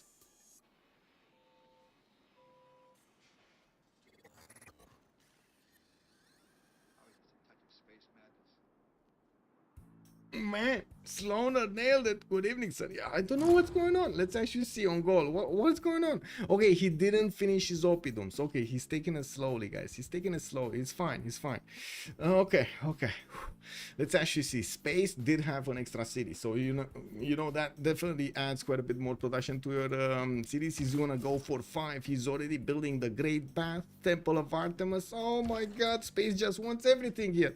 We do have him working on those Magnus internals, and he's gonna get a 6th city from Malinanko while he's using his production to build the wonders quickly. We do have also, I gotta say, Sabuga here on 47 points of production on Mashad, the Tarsus and Zranka going for the 4th and the 5th settle soon. Yeah, but they're still coming out. They're still getting the build. The commercials, he did finish the commercials, and I gotta point out he did not finish the markets yet, so he doesn't have an extra trade route available for him to help out the city of Tarsus. We do have Rage jumping up very quickly to 34 production, of course, after he finished the first Opidum here. I'm pretty sure he's gonna I mean, with +6 Opidums, I don't know how you can be lower than others in production. Do you guys know? What's the continent split for Space? Atrocious, sir. It's like incredibly bad. Incredibly bad. Not even the city of Nazca is gonna give him access to any extra amenity here. Yeah, it's a mono continent basically. This is not gonna be good. Not gonna be good. I'm pretty sure he actually found out about the cliffs of Dover to the west side, even though, well, there's nobody on that lake to trade to. I'm pretty sure he's gonna want to get a city there soon enough. That's another whale tile. That's another amenity that he could grab from the water. Still gonna add to his bonus points. I do want to take a look here. What's going on here? We got campuses started off right after the commercials to get the discounts.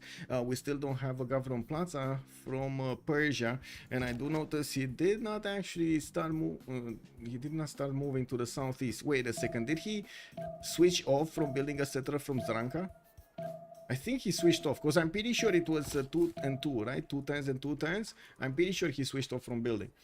He built too many cities, so goal is low on pop. Nico19 is mentioning. Hello there, sir, and welcome. Well, he did get another 2 settlers, and yes, Tervana just got settled. He's gonna settle to the west of Big Brack soon, and look at him go. He's on 44 production, catching up to Space very quickly. We're also 1 turn away from going into the next golden age, and I do want to move around here quickly to see if Mapuche did get his. Yeah, there we go. God of War and Plunder makes sense to get a bit more extra merchants, and it wasn't like he had that many choices available for him anyway. He did go externals here. It looks like he sent his first trade route to Kabul, and that's from Puel Mapu. Okay, that's interesting. That's from Puel Mapu to Kabul. Well, we do have him getting builders out from that northern city, and his capital, working on his commercials to finish them, and of course needs to actually get the markets going if he wants to go internals here. I do have to mention, sending the first trader to a city state does give you more gold, but you're kind of lacking production, and if you do open up with Governor Magnus, you're not going to get to use those benefits of Governor Magnus unless you take into account the chops, right? Governor Magnus does give you quite a bit of an advantage when it comes down to those chops, 50% yields when plot harvests are and removals. You're here? Okay, let me actually open up. Il va sortir, on a récupéré l'habitat. Oh, okay, there we go. Should be fine. Do I have you muted? No. Okay.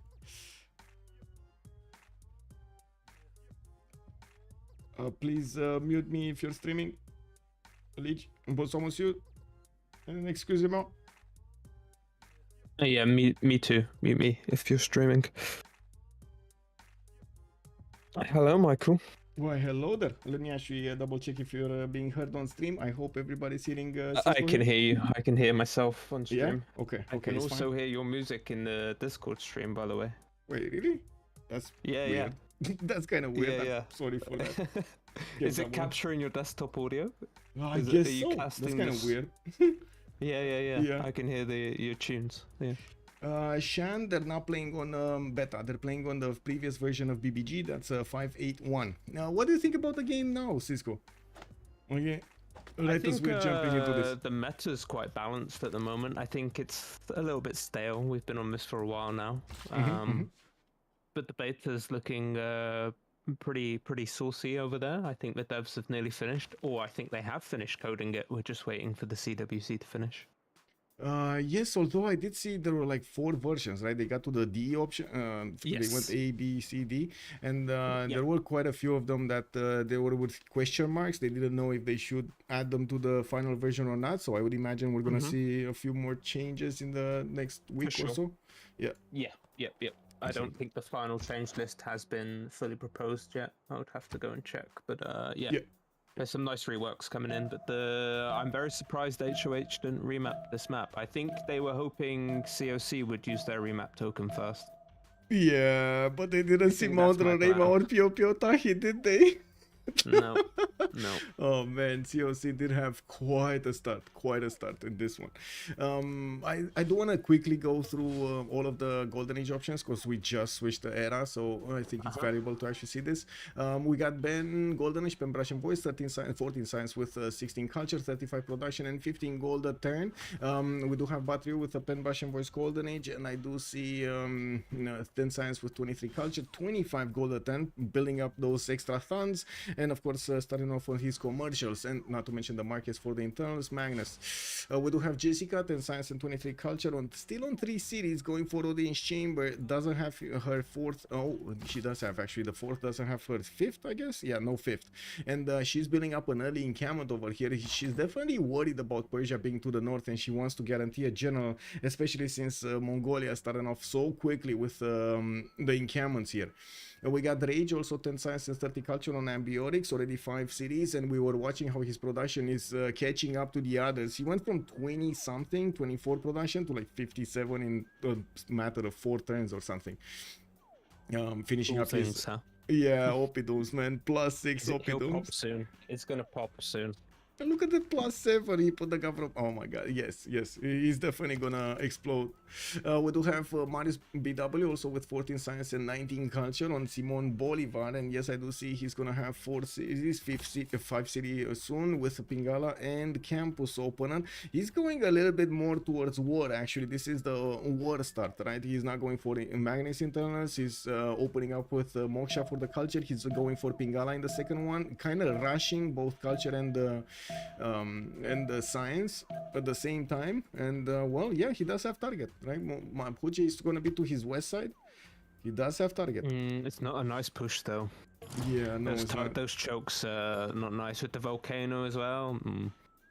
Yeah, although if he does manage to get the drop on Mapuche, this is gonna be a problem, and not to mention get the drop on Vietnam to the southeast. If he is just well, I guess the one tile choke is gonna stop him from it. Vietnam keeps a warrior over there, a sentinel.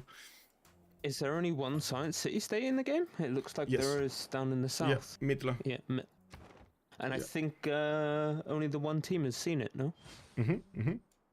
Oh, 5 cities Aztec. He did finish his Temple of Artemis. Gonna finish Great Bath next turn. I do see 16 science with 23 culture, 40 gold a turn here from Montezuma, finishing up the commercials with the market soon in them, getting those extra trade routes going. I don't think at the moment he's actually done worried about anybody attacking into him.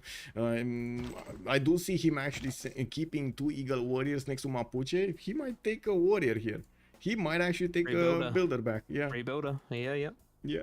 Sabuga, 15 science with 24 culture. He has a Pen Brush and Voice Golden. He's 68 points of production on 4 cities. So Ancestral Hall coming out from Mashhad, and did choose to go for Stone Circles earlier. I did mention that. Very early Diplo quarter placement in Sparta. Extremely early. This looks like they might actually push, like whenever teams are gonna do this, they kind of want to push the Diplo points.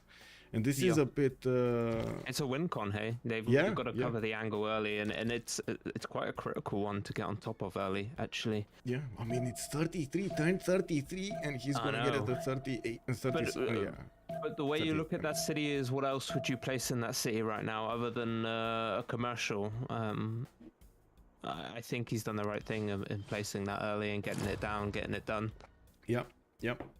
And Ancestral Hall is going to allow him to just keep on exploding with settlers, getting those builders whenever he's going to settle a new city, building the settlers faster. This is going to be nice.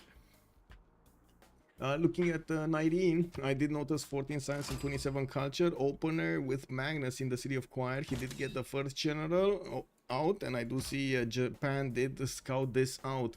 We got Warlock. Oh my god, this is...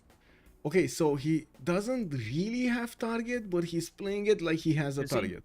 Does he have vision on Japan's land? That's Has he a actually very been good over to the question. one tile No, choke yet? no, he doesn't know. I think he thinks he's got more room over there to push over. Yeah, he probably does. And to be honest, this scout is not gonna hold Keshiks or horses. No, for sure. But anything else on those other tiles, that's a super Yeah, hard two choke to samurais. push because it's floodland on the other side. Like, Well, let's see, because to be honest, we've seen it multiple times how players just get bamboozled when it comes to the one-tile chokes. They have the impression they're gonna be safe, and then reality shows them something different. You know, just quickly saying it. We do have encampment training projects coming up in 2 and 1 turn. That means he's gonna want to get the generals of the game here, probably want to deny one from Japan, which is quite an effort. I gotta say, at the beginning of the game to get this going, this is a very big effort. Instead of getting your campuses going commercials or trying to get some more trade routes or something, anything that would actually give you some advantages. So he really wants to push that war. He really wants to do it. Okay, okay. Well, let's actually see. He's right now on 3.4 great general points a turn, with Japan being on 2. Nobody else did build an encampment, so he benefits from. I do have a question, by the way, Cisco. Is the stream still doing some black stutters, or is it fine now? no, it's fine. It's fine? good. Okay. Yeah. I'm so stable. sorry.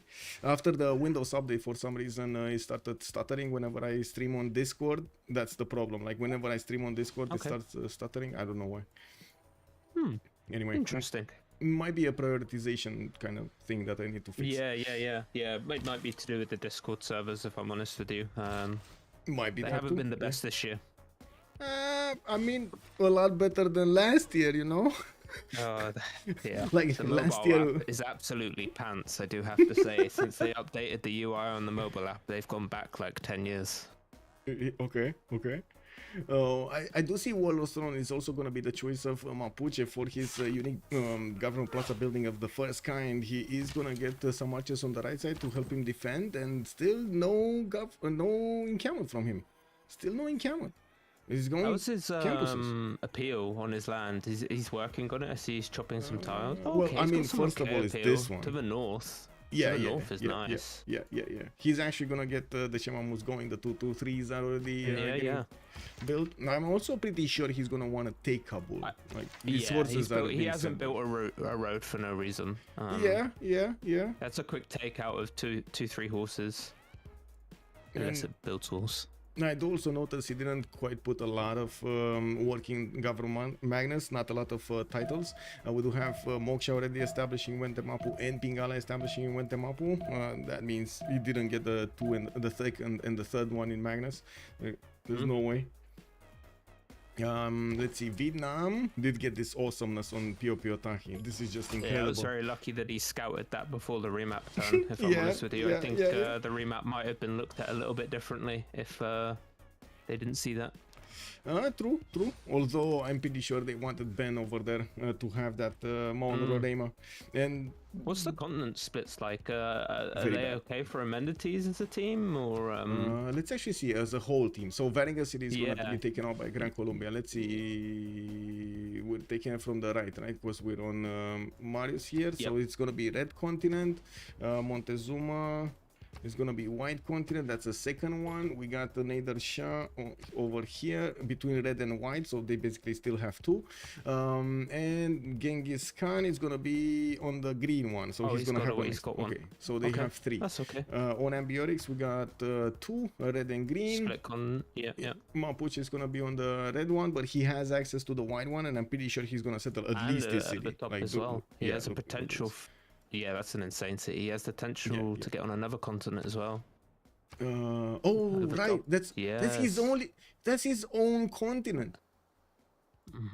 Yeah. He imagined that. So not only he has Roraima. The appeal is insane up there as well. Actually, it'll be a no-brainer to settle up on those crabs somewhere.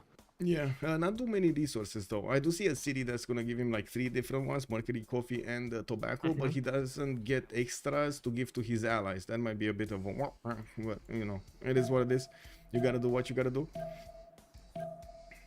We got him building up those markets and looking at the city states. I don't think they actually put envoys that much. Ben is gonna get Ayutthaya. That's gonna be quite a massive boost in his culture, which he already had quite a bit of. He's on 18 science and 37 culture right now with Mapuche. Where are horses? And it's pocket for the moment, so there's nothing for him to put any more in it. It's pocket. They haven't seen it down there. What is it here, right? Oh, right. It's actually behind Japan and behind Vietnam. But wait, that revealed it. When oh my god, that actually revealed it. Yeah, it's revealed. Well, I guess now they're gonna know where to go. In camel training they've got projects from coastal Japan. trades too. Wait. That's going to be a huge partnership. I know it'll be a one-way trade, but it'll be good for the gold. Is Naidin Japan got gonna? all. No, didn't get one. No, but it's fine, right? The samurais actually get the benefits from the medieval Renaissance ones also, Yep. so it should be fine. It's just gonna be more more production needed. Yeah, we do have Wolostrom finishing up in 3 turns for a Karakorum, Victor establishing the first city, so that's probably gonna be a terracotta with Victor third rush here, so he gets the extra promotion on the spies. Gets it to a level 2 quickly. He's building orders everywhere, and I gotta say, this is a man with a plan. He only wants war here, and of course it's gonna be a question if he's going left or right. One tile chokes towards both of them. Wow, okay. It looks like a lot of them have gone Magnus into Moshka, and then go. Yeah. We got normal meta. In this new one, I did see quite a bit of diversity in choices when it comes down to the initial governors. Not sure if that's good or bad, but I think that's more of a repercussion of it being new, like it's still being the beta, until players figure out, oh, wait a second, that is the only way you should go. You know how Magnus actually got into. Magnus got expensive. What they did with the changes on Magnus were good. Yeah, it's now quite an expensive governor, but it's worth it. Yeah. Oh my god. Are we getting, guys, are we getting to 1 million points into this? We're already 491,000 and 272,000 on HOH. Come on, guys. Let's go for 1 million. Let's go for 1 million.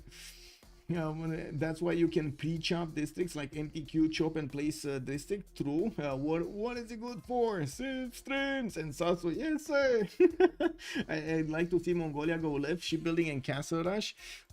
Okay, well, let's actually see how things are going to evolve here, since Jessica did manage to upgrade the swordsman, and I'm pretty sure she's aware that her opponent is recruiting all of the generals. That should only mean one thing, right? Mongolia is getting ready for war.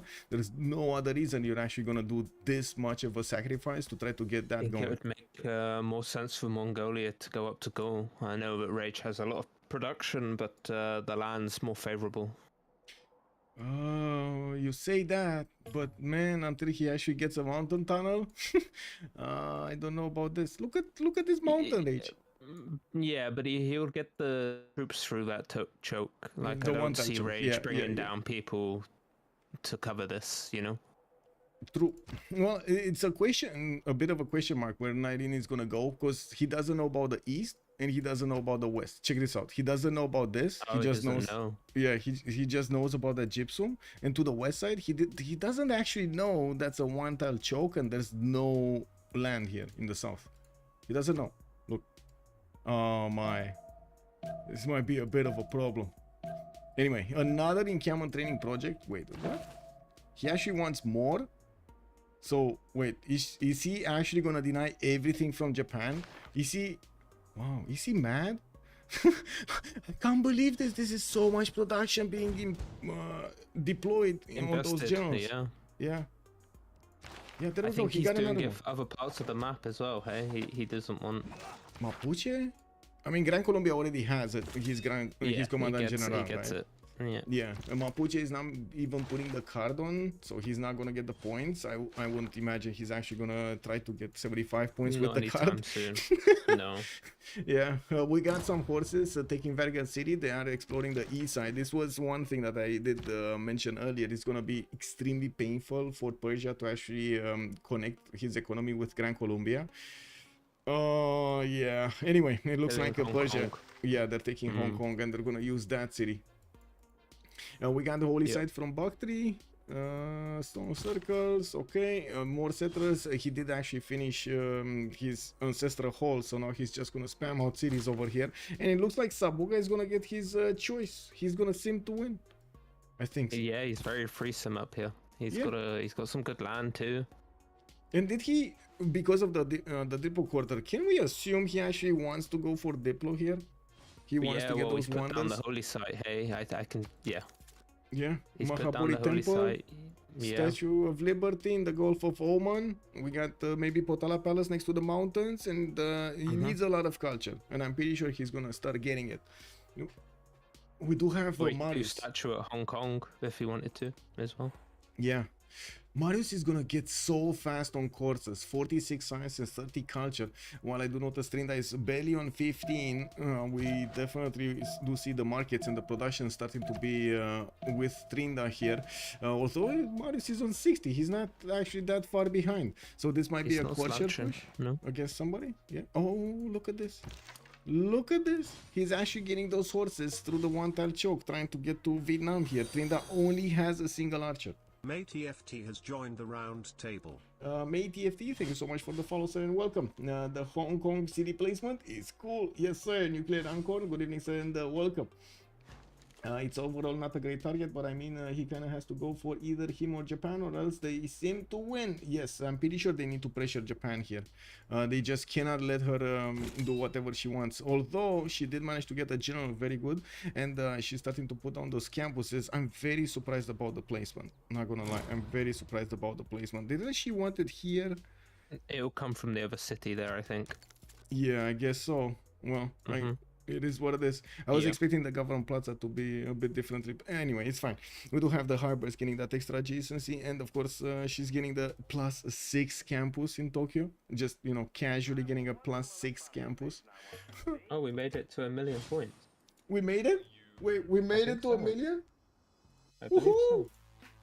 Your share bit says we did, so we kind of did. I hope you did. Let me actually take a look, because I don't see it. We did. We made it to 1,000,000. 75,000, 80,000. Yeah. Nice. Well, we do have. I think Jess needs some more cities here. I think. Yeah, definitely. We need to start seeing some expansion. I know she wants to get the traders on the go, but I do think we need more cities. I gotta say right now, she needs more cities, she needs more units, midi units, and she needs more archer units. And I gotta say, she needs to prioritize, right? So she's trying to get the lighthouses to get the production and the food for her cities using Magnus. She needs to get the campuses for the next part of the game for the science. She's only 15 science, while 19 is only 22, so I guess the difference is not that big, because, you know, 19 won in Camons. But with only one samurai, this samurai is gonna die very quickly to Akeshix. Oh, a card's dying. Yeah, a cat is being taken out. 19 is gonna start building up the horses, and I do see he's finishing up his encampments. What is this Mitla Wall of Warriors? I think we have another city state to die. Yeah, it did. I don't know which one, but one died. Was it the one up by Ben? Oh, Hong Kong. Yeah, Hong Kong. Yeah, so they will get that opportunity to start trading there. I do see also Gran Colombia coming through that one tile choke towards Vietnam. Vietnam gonna see it in proper time, so he's gonna have the opportunity to actually fend off attacks there, or at least build some units to fend off attacks. That's good. Looking at the Great People screen, we do have scientists. I don't see Newton. Hypatia. I don't see Hypatia. I do see Mapuche did manage to get Zankian. That's the first trade route merchant, and the next one is going to be Arena of Athens. No big great engineer, just the one for the extra district, which, to be honest, it should be quite valuable on goal also. I'm pretty sure he wants that, because he doesn't have a lot of food in Aduatuca. One of the biggest challenges. Yeah. He's got some tiles he can improve though. Yeah, one of the biggest challenges for goal is to actually keep up the food necessary to grow your cities quickly, to get those districts built and keep on getting the discounts. It's quite challenging without going commercials first, right? Because he wants oppidums first and then campuses, so commercials are very late. Anyway, we do have... I think that's the only city that he's going to struggle for food in, actually. The rest look okay. There's a lot of honey, you know. Yeah, true. I mean, we'll see if he gets to 10 pop, at least 10 pop. Well, we'll see. We'll see. Looking at also his units, he started moving a few of them to the right side. Actually, he might be wanting to defend off attacks from Gran Colombia, which you did point out. He does have an opportunity to go towards the goal here. And, well, go... Look at the man demands. Look at the man demands. They're looking at the melee score. Obviously, you know, the teams can see the melee score. That they know that he's about to do some something is about to happen. Yeah, something's brewing. So I think they're all just preparing now, just to see where it's gonna go. It might be all of because of choices here. Lotaro is actually discovering apprenticeship, and we do have Marius going for castles. Just to put it in perspective for everybody, we do have apprenticeship here, middle screen, while castles is gonna be bottom three. Yeah, so this is a bit of a problem. Did they pick up? Did everybody look? God of the Forge on Gran Colombia, and God of War and Plunder on Mapuche. And what about goal? Goal is religious settlements, I believe. Yes, religious settlements. And I do see him going for that granary for the extra food and housing here in Aduatuca. And I gotta say, man, with these wonders over here on Persia. Oh wait, not Persia. Where was Temple of Artemis built? Here? No. Where? Oh, Montezuma. Ooh, he's actually gonna space is gonna get Colosseum. Well. So wait, he's gonna take Colosseum away from Go. Has Go even started building it yet? No, this is a turn maybe 44 he's got another Colosseum. chop. Yeah, he's got a chop right next to it. Yeah. He gets it in 2 turns. Turn 44 Colosseum over here, and 4 city Colosseum. 1, 2, 3, 4, 2, 4, 6. Yeah, it's right above, right at the edge. Malinanko is right at the edge. He can get another city to the west, another 2 cities, 1 to the north and 1 to the east. He still hasn't picked up that hut. That's hilarious. Where's the hut? Oh, this the one? hut's by the sheep. He probably didn't even see it. I mean, he was so... Yeah, look at that. He didn't even scout it out. Man, oh man. Anyway, this is good. This is good. Yeah, we do have him getting quite a few new free builders, free builders, quite a few builders from his cities, and we gotta keep this in check here. Mongolia only managed to get 2 units to a CAD with 1 trebuchet coming out from his general. If he wants to push, he's gonna need significantly more units. And to be honest, his whole infrastructure is screaming. Wait, I want to push right now. Mittler's injured. Why are they going to? Mittler? Oh. Yeah. They are fighting for it. Sabuga with Trinta are fighting for it. And I see Marius also has like 2 of them in there. Justice, hello Tristan and welcome. Is this river really called Bio? Which river? I didn't see the river. Also Gengishan, hey, I recognize you from Ursa Ryan. Ooh, Ursa Ryan, wait, I'm pretty sure we gotta see Ursa Ryan tomorrow, right? Anonymous, thank you so much for the 420, much appreciated, sir. Also, what's Gold Pantheon, religious settlement, sir? Idoki, hello Tristan and welcome. It's okay that Japanese with tile is for another city across the sea. Yes. Okay. We got this going. Okay, we got this, boys. Let's see. Gran Colombia. I'm gonna get units on the left and on the right. Oh my god. Wait, they need a lot of gold for this. Dude, are they making that much gold? Relative. Mongolia's, I think, negative already, though.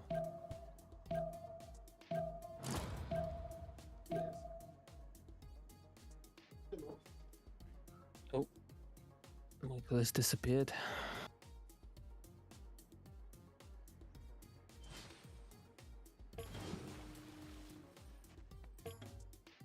I'm sorry, I stepped away for a second here. Destroyer started meowing at the door. The door was closed and she started meow. Let me in. You know? Yeah, I think Mongolia's minus GPT at the moment, but they are making. Oh no, it's 9. A total of 10 GPT right now. Okay.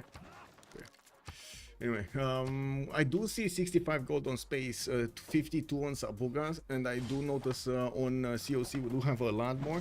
These courses are gonna cost quite a bit, even with mercenaries, and I do see Marius is gonna actually get not only apprenticeship but also mercenaries. That might give enough time for Lotaro to get to his Malon Raiders, also to get to castles. While he's discovering engineering, he's also gonna get civil service into, and well, I do notice the science and the culture is not that far apart from them. Although Ben, significantly more production, 101 points of production. Yeah, but Nader Shah, Sabuga's keeping up. Yeah, with a lot less science though. Let's actually see how he's gonna manage to catch that. I believe my Nader Shah is going a lot more wider, so his stats are a little bit lower at the same time with the others until he's gonna settle all of his cities and start building up everything he needs to be building up.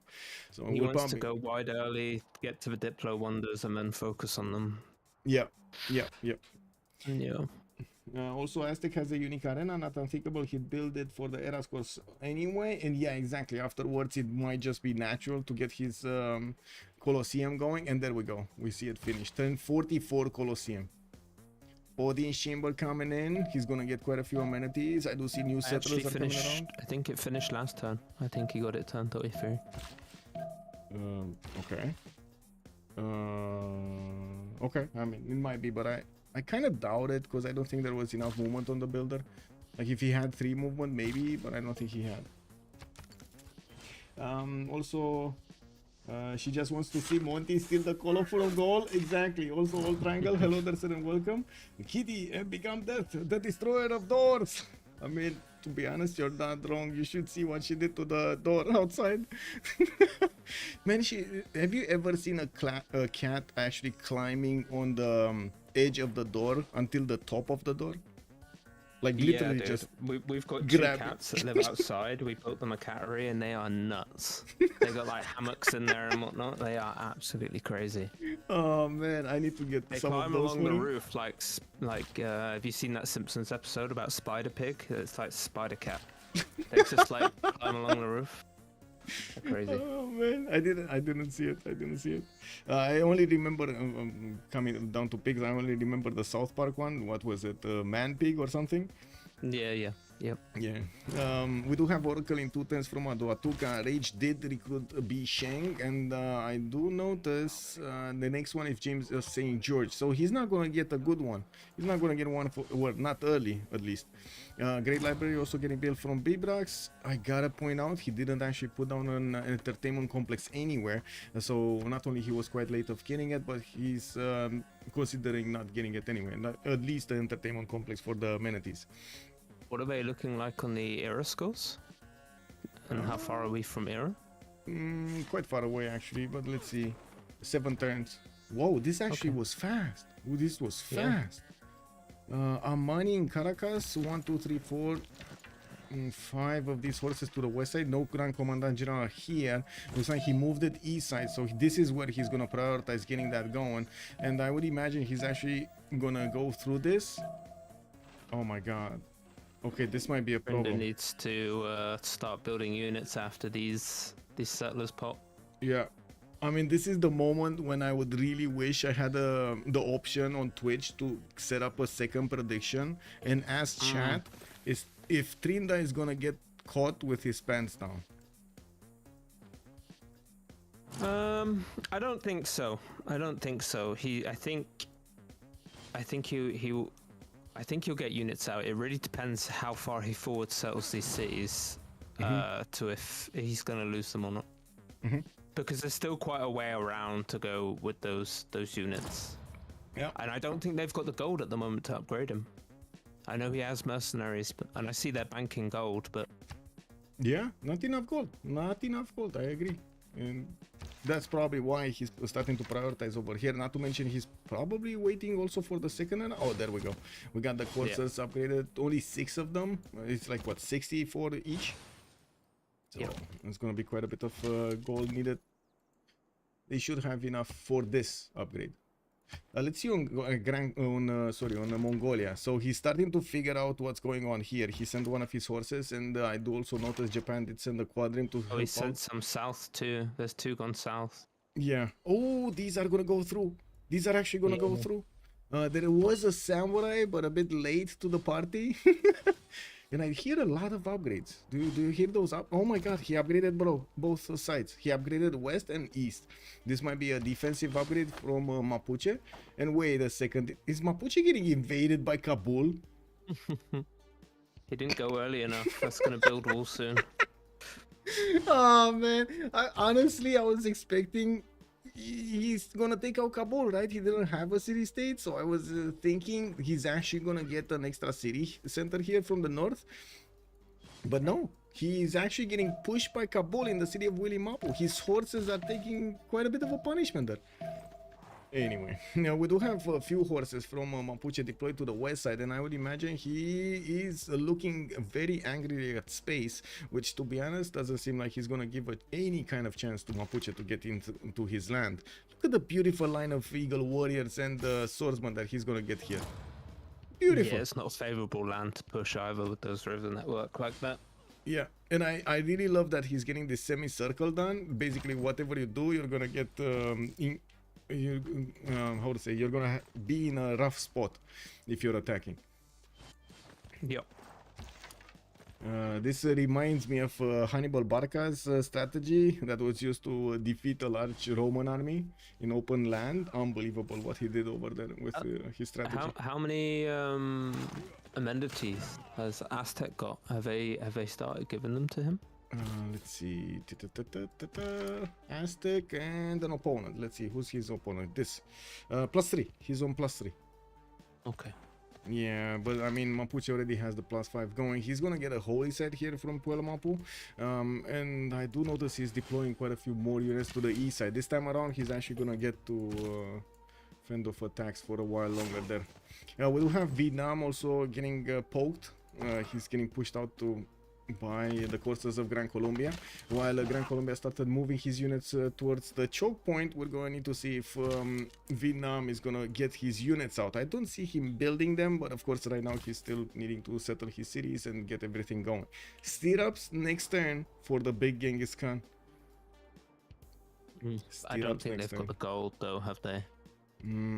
No, well, I mean, K6 is gonna hard build, right? And he's getting quite a few horses here.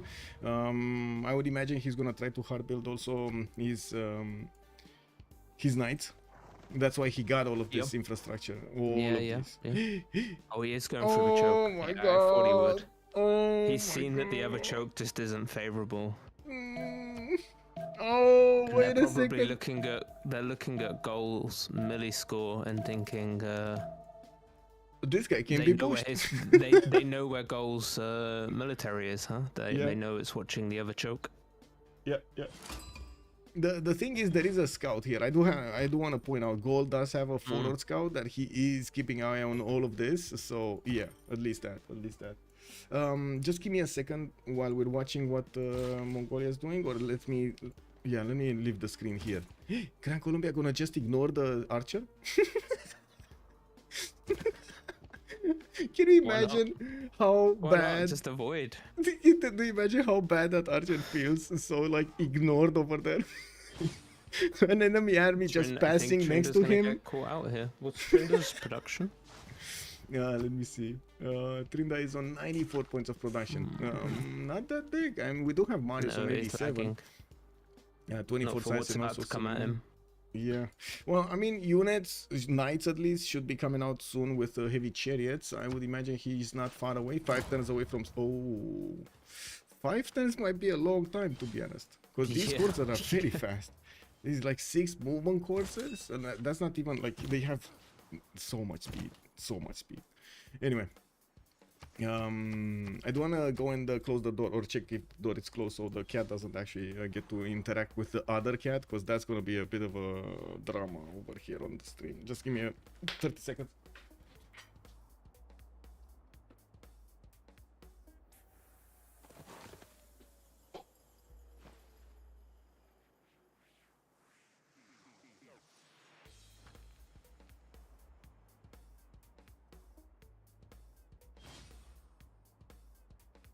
I think Trinda is very aware that those units are coming up past his archer.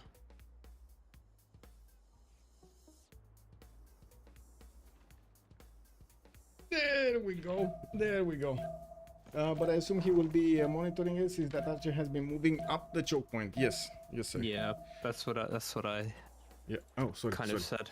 Yeah, I do agree. It's a strategy not to kill the unit, but these players they're always watching everywhere. Trinder's very aware of what's coming.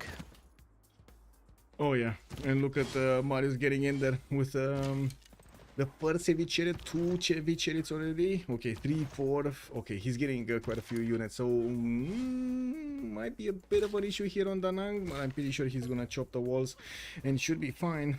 King Non, so King Non might actually bite the dust.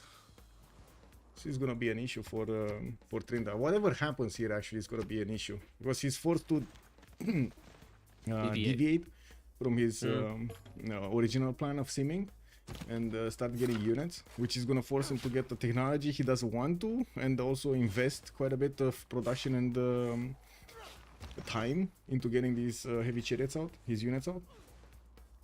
Okay, Gran Colombia gonna also try to get into Gallic territory or maybe Mapuche's territory with a few coursers there. We got Aztec defending nicely, Aztec expanding, getting a few more swordsmen for the defense. And how many turns do we have? 3 more turns we have. And I did notice on HOH, we do have significantly more production. 100, 116, 147, and 112. And Sabuga's setup is not even fully realized, I would say. I think COC haven't got enough cities out. Peace Partner League. Yep. Peace Partner I'm League, thank you so about much. Jess in the later stages of the game, her stats are gonna struggle if she doesn't get more cities out. Yeah, yeah. Alcohol Parrot, I gotta say, we already had a bet and we actually passed over 1 million points that was invested in this. I'm not sure about the different things over there, and I think I think I missed a notification too. I'm so sorry if I'm missing notifications here just because of the different setup that I have right now. I'm so sorry. I'm gonna fix it. I'm pretty sure I'm gonna fix it. 100% sure I'm gonna fix it actually. I do hope, and I gotta say I really hope the BIOS update for this CPU is gonna fix the problems I had. Like, imagine being in the situation in which you know you have a very good PC, but you cannot play a simple game like Need for Speed or Counter-Strike because it crashes every like 30 seconds. Whoa. What did you do, Cisco? What did you do, Cisco? What would I do? Don't buy Intel. That's what I say. I mean, maybe they fixed it. Maybe they fixed it. No, if they're they fixed a shady ass company. They don't care about us no more. They care about, Well, I mean, spitting out chips for AI. yeah, you're not wrong. I'm pretty sure they're gonna start caring about their server farms. Maybe they don't care about us, but if server farms are getting hit, it's fine. So, it is They're what it is. getting rid of hyper-threading on their next family of CPUs, and I don't know how I feel about that. True. But yeah, it's going. Let's see I with think what. that's a bit to try and lower the power target. I gotta say, Trinda is late. But Ryu getting his stirrups in 2 turns. Mercenaries next turn. These heavy chariots do have quite a bit of strength to withstand the initial attacks if they're behind rivers because of all of the bonuses that Vietnam has. But the cities are not going to get enough defense. So this city next turn is going to get shot by 2 units. This city can be shot by 2 units. And well, this city is going to get walls. So that one is not going to go down. Kinon might actually go down. No, it's not actually. Wait a second, he's gonna get the walls. Uses NVIDIA GPUs, not Intel. So, AMD, Intel, kind of everybody is teaming up together to try and take on NVIDIA. NVIDIA are trying to sell complete solutions for AI, whereas Intel want to carry on doing the chips. And even AMD did a slide at the last Computex trying to call out NVIDIA. Yeah. They're all still trying. Wait, Marius. He got distracted by a trade route and did not hit the city of Kinyo. Okay, so he's not hitting cities, he's not really doing that much here. Okay, well, he's gonna do a bit of damage to these heavy chariots, which are gonna get upgraded next turn, no problem. I was taking a look at the era score because we're like 1 turn away from the next era. We got Lotaro here, 1 point out. Trinda is gonna... Uh-oh. Oh man, look how much damage this attack did. Oh no. Second era is gonna be a normal. Wait, no, he hasn't got his UU yet, has he? No, and I'm pretty sure he doesn't have no crossbows, so he can't get there. Mm-mm. Yeah, this is quite a problem. Vietnam, and this is what happens when you have like a full sim plan in your mind and somebody pushes you.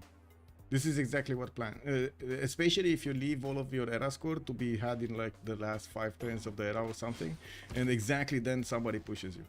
You just don't have enough.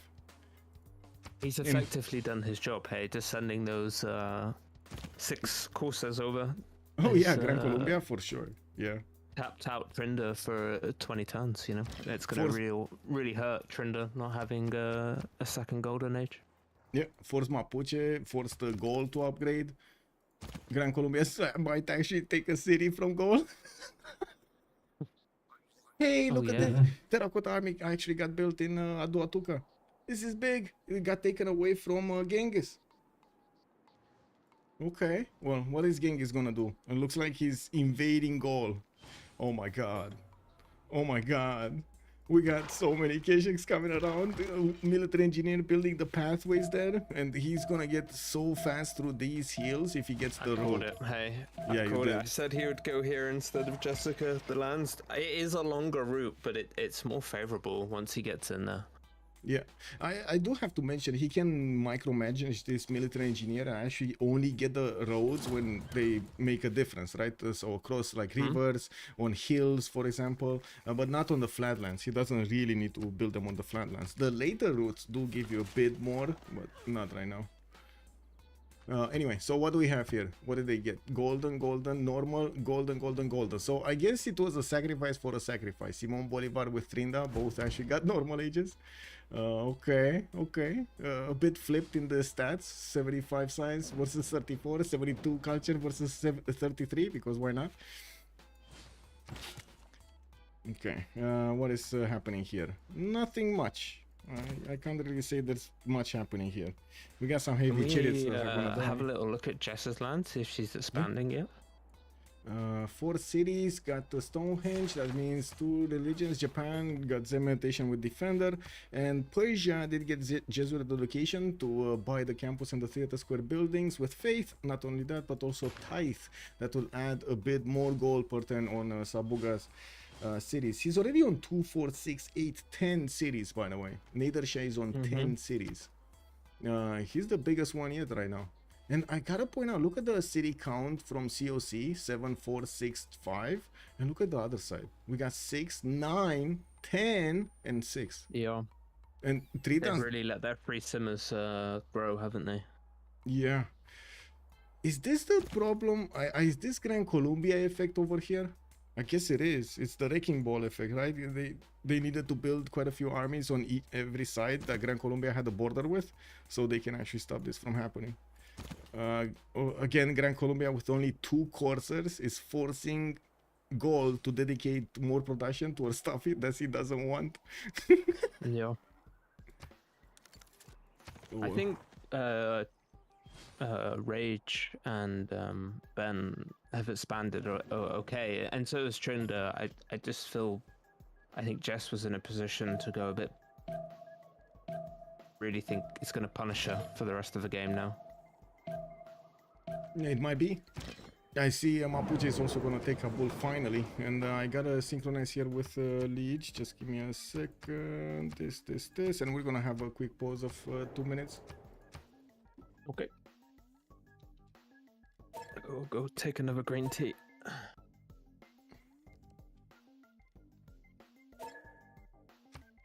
Okay, so be right back, guys. 2 minutes, and we're coming back.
Check the aims. Yes, checking.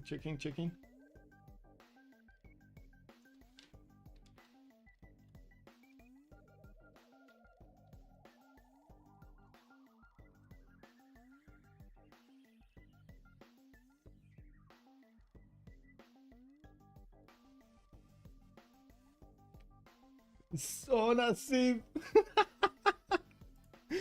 Oh my god, Sona Civ. Can I share this? Curtis, can I actually share this by the way? The whole reason to play a Oh, Busy Snail, thank you so much for the 50. Oh my god, we're at wait, $1,054.20. $1,054.20 for the prize pool. Thank you so much, Busy Snail. Much appreciated, ma'am. The whole reason to play Toko on this map is to get a good amount of land. First, to build many districts on caps. Second, to spam cities. Yes, she didn't actually get either of those options here, especially because of Mongolia to the right side. Not worth remapping in that case at the beginning. Yeah. Curtis, can I share this? I don't know. Can I share this? Okay. Thank you. So let me see. Can I put it here? Yes. Everybody's gonna see it, by the way. Yes. This is how you watch Civ in the sauna. Amazing. I gotta say, I'm kind of living in a sauna all day, unless I actually turn on the AC. I have over here plus 40 degrees in the room. Dave plays, he's on like 3, it was plus 3 earlier, and he had only plus 6 access to. I believe there were a few resources over here that he could have taken. I don't know if he got Coleus. Let me actually double check if he did manage to get Coleus. I don't see him. Oh, he did manage to get Coleus. Okay, so let me actually count this up. Let me check this out. He's on plus 4 right now, and he didn't get the whales yet, so that's plus 5. Did he get truffles yet? Improved somewhere? Yes, he already did. So I think it's another. Yeah, he just can get another plus 1, and that's it from the whales. So plus 5. Maybe later on he's gonna get others. Anyway. We do have a pause here. Oh, it looks like we're gonna have a pause for 10 minutes. So where was it? And his teammate had his mindset Boriyama and Pio Tanki, so not worth to remap. I mean, definitely the spawn on COC was, I wouldn't say remappable. I honestly cannot go as far to say remappable. I do need to put a countdown timer, yes, for the pause. I'm sorry about this. Let me actually get the countdown from here. Countdown timer. This, where is it? In the bottom? Yes. Okay, that's fine. Let's do this. Okay, I'm gonna put it for 5 minutes because I don't know how much time in the XX17. That's oh, that's actually 2 minutes. Okay, sorry. There we go. Yes, sir. Oh. Well, I need to share this. I need to share this. Like, this is awesome. This is insane how good it looks. So good. We got 3 screens over. Do you guys see this? Do you guys see this, or you don't see this? You don't see this. Check this out. We got 3 screens over. They got 3 screens over here on in Finland, watching from the sauna. Civilization 6. Oh, got all screens over there. Amazing. Beautiful. Amazing.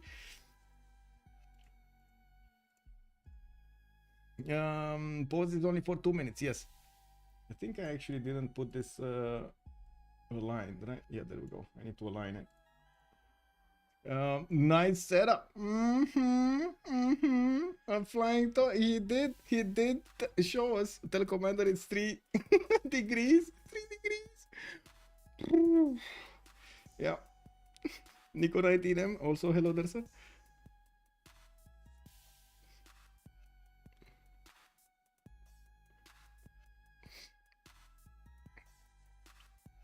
Oh, I see Gran Colombia is feasting on the lands of Vietnam little by little, but with the upcoming nights, he's gonna get to defend over here and push back those Gran Colombian units. Still did a lot of damage. This is gonna be extremely painful. And I gotta point out, usually you wanna how to say, you wanna build a line of defensive pikemen if you are gonna get attacked by Mongolia. And you can see these spearmen are starting to come out from the cities of rage. He's trying to get them as quickly as possible. He does have 185 points of production, so definitely production is not gonna be a problem even if he needs to hard build them. But he does need to send some of them to the right side and some of them to the southwest. And the thing is, yes, the Keshiks, if they are sufficient in numbers and they have range, if they have ways of actually attacking their opponents, they can still chew through the pikemen, especially without a general and stuff like that, which Gold definitely is not gonna have. It doesn't look like he's gonna get the general. He does have an encampment here, but I don't see him getting enough points unless he's gonna start making projects. And right now he's more interested in building heavy chariots than actually, and of course these spearmen, than actually getting those general points. It should be expensive to actually get a general right now. I can't click on the button to actually take a look at it. Yeah, big TVs like government plots. Indeed. COC got city count on total, like when fighting against low-level AI by that turn. Yes, indeed. Battlecruiser also, good evening, sir. Ula, I did also notice Ulas while we were talking earlier. Bonsoir, monsieur, et bienvenue. I hope you had a great time at the summer house. They've won a culture victory. Who? Oh, Finland? Yes, they did. Yes, they did.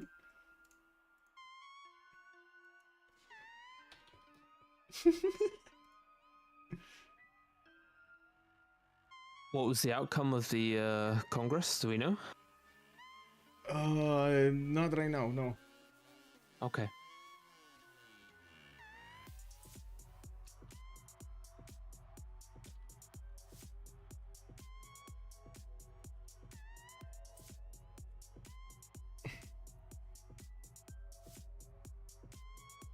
I was taking a look at pictures that Curtis Love was sharing with them being in the sauna. So right now we're actually being streamed on their big TV in the sauna in Finland.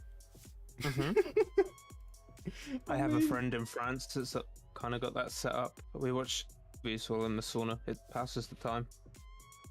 Yeah.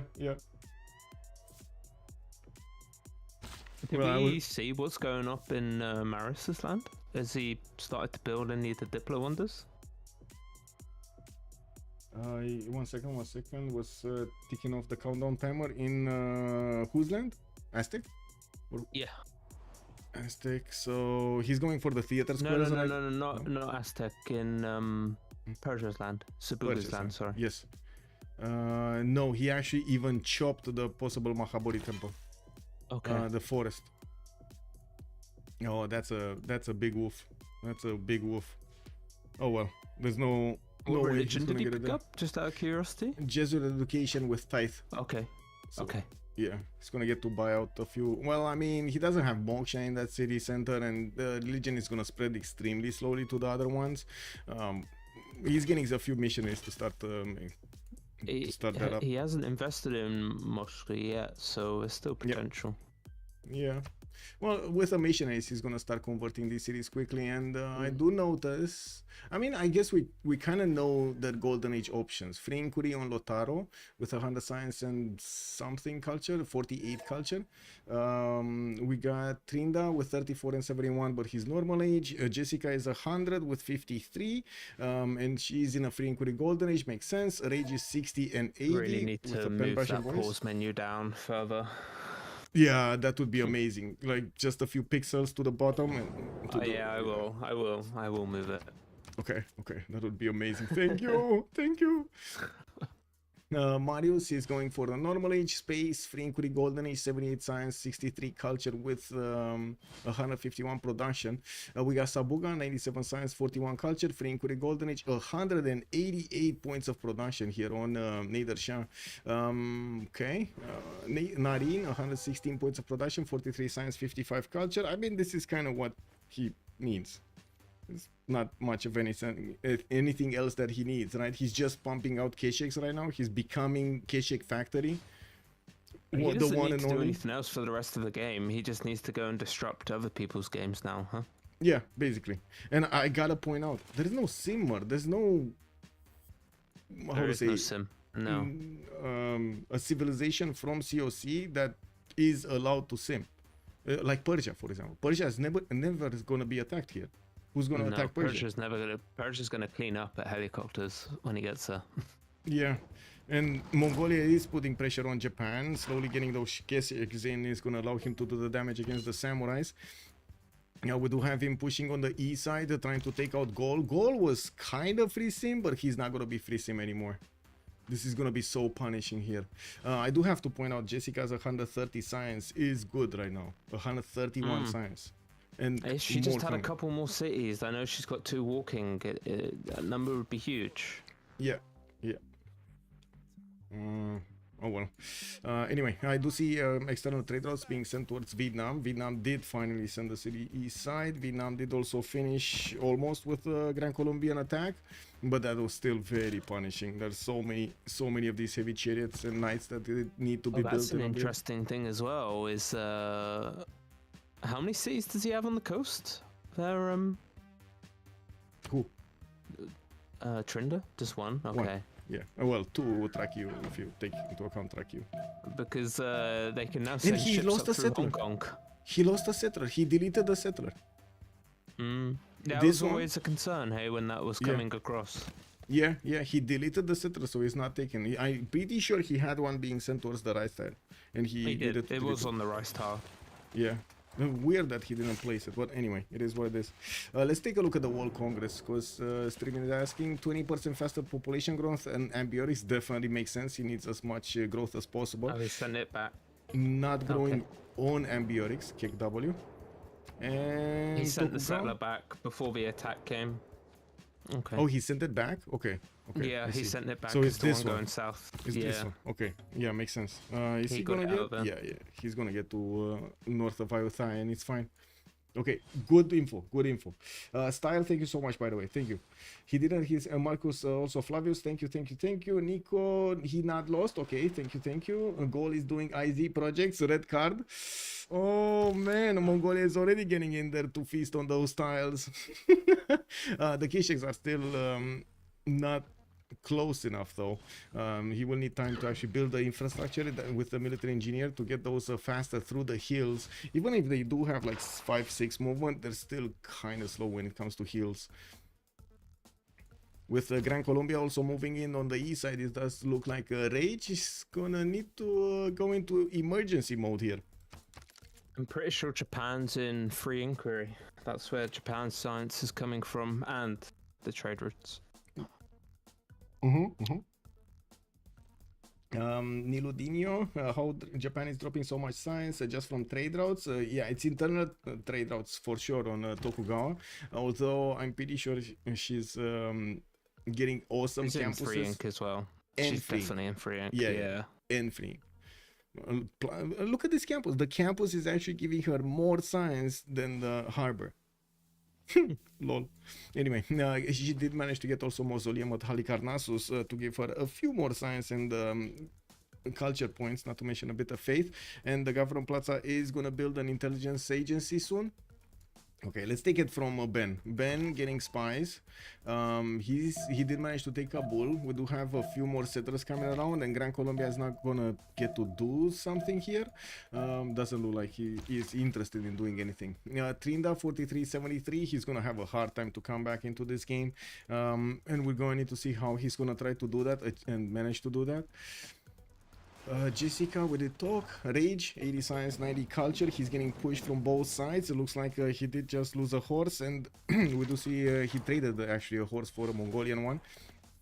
The generals of Mongolia are on the front line right now. Hannibal Barca is gonna give the bonus points, and oh my god, look at the damage difference. The general, the Mongol horde ability. Oh, he didn't lose a horse. The horse just went past. He's totally ignoring the units. There's 2 more coming up as well from the south. Yes. Yeah, look at them go. They're gonna get into that builder and start also pillaging those tiles. We got coursers from Gran Colombia also pillaging the mines. Unbelievable what HOH is doing in their first game. Yeah, and they're playing extremely well. I gotta echo what chat said at the beginning. HOH chose war at the beginning, right? They chose Genghis Khan, and they got which one was the second choice? Gran Colombia. So that's war. There's no other one. And then COC didn't really prepare for war. We had a few that did prepare for war, like Mapuche prepared for war. Gaul was getting his units when, well, you can see what's going on in Gallic territory. Jessica also prepared for war. She did manage to get at least a few units in the choke points and doesn't really have that many problems with Mongolia. Well, not that Mongolia is pushing her. Not at the moment. Yeah, not at the moment. Because to be Not at the honest, it might happen. It might be that she's gonna get pushed, and that one samurai is not gonna make it that much more. So many cash. I mean, 1, 2, 3, 4. That might be just enough to take out the samurai next time. Actually, wait a second. With the horse, the last attack of the horse, because look, it's a sliver, right? 1, 2, 3. 3 Keshiks, he goes down to like 20% strength, and then the trebuchet attacks and it shaves off another 15, and then the horse is going. Okay. Anyway, the Keshiks are getting in here, and it doesn't seem like at the moment the Gallic defense is holding. We do have a few more of these units getting upgraded, promoted, and yes. Those campuses are gonna get pillaged next turn as well. Builder got to chop. Builder's gone. He did get the chop off, but Builder's gone. Yeah, and look at the shift enters here. And there we go. Yeah, 70 science. They're just, I would say, what was the expression over here? Come on, guys, help me out here. What was the expression when this happens? What is going on with Gaul right now? What are they doing to Gaul? Gaul is break even per 10 gold. Yeah. Pillage party! We got all triangle. Yeah. I'm pretty sure it's pillage party. Gaul is about to rage quit. Wait, rage is rage quitting? I hope not. I hope not. I mean, you know, can imagine not in this CWC. You wonder if rage is in rage? CC soon. Yeah, we might see a quick game over here. We might see a very quick game. Recoup and come back for the next one. It's not scheduled yet, but I don't see how COC can bounce back from this. Trinder's games really hurt. Rage's games really hurt. Yeah. They've only really got Ben at the moment. And Ben is not really set up for simming here. He's starting to get set up. He's getting his settlers out. He's getting campus research projects. So it looks like he's trying to be competitive on Newton.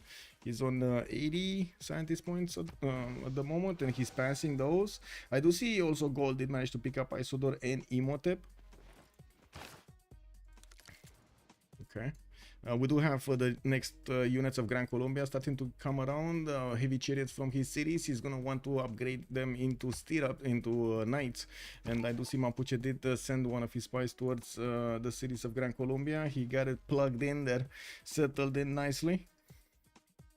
I do also see aqueducts, by the way, starting to come out from Mapuche's territory with industrial zones. He's definitely setting up for more production points in the next part of the game. He does have some interesting options for his aqueducts here also. Anyway, we got a +4 industrial there and another +4 here. No, that's a +5 in Puen Mapu. Okay, I think the most important part is here. What's going on here? The Keshiks are starting to... Oh my god, no.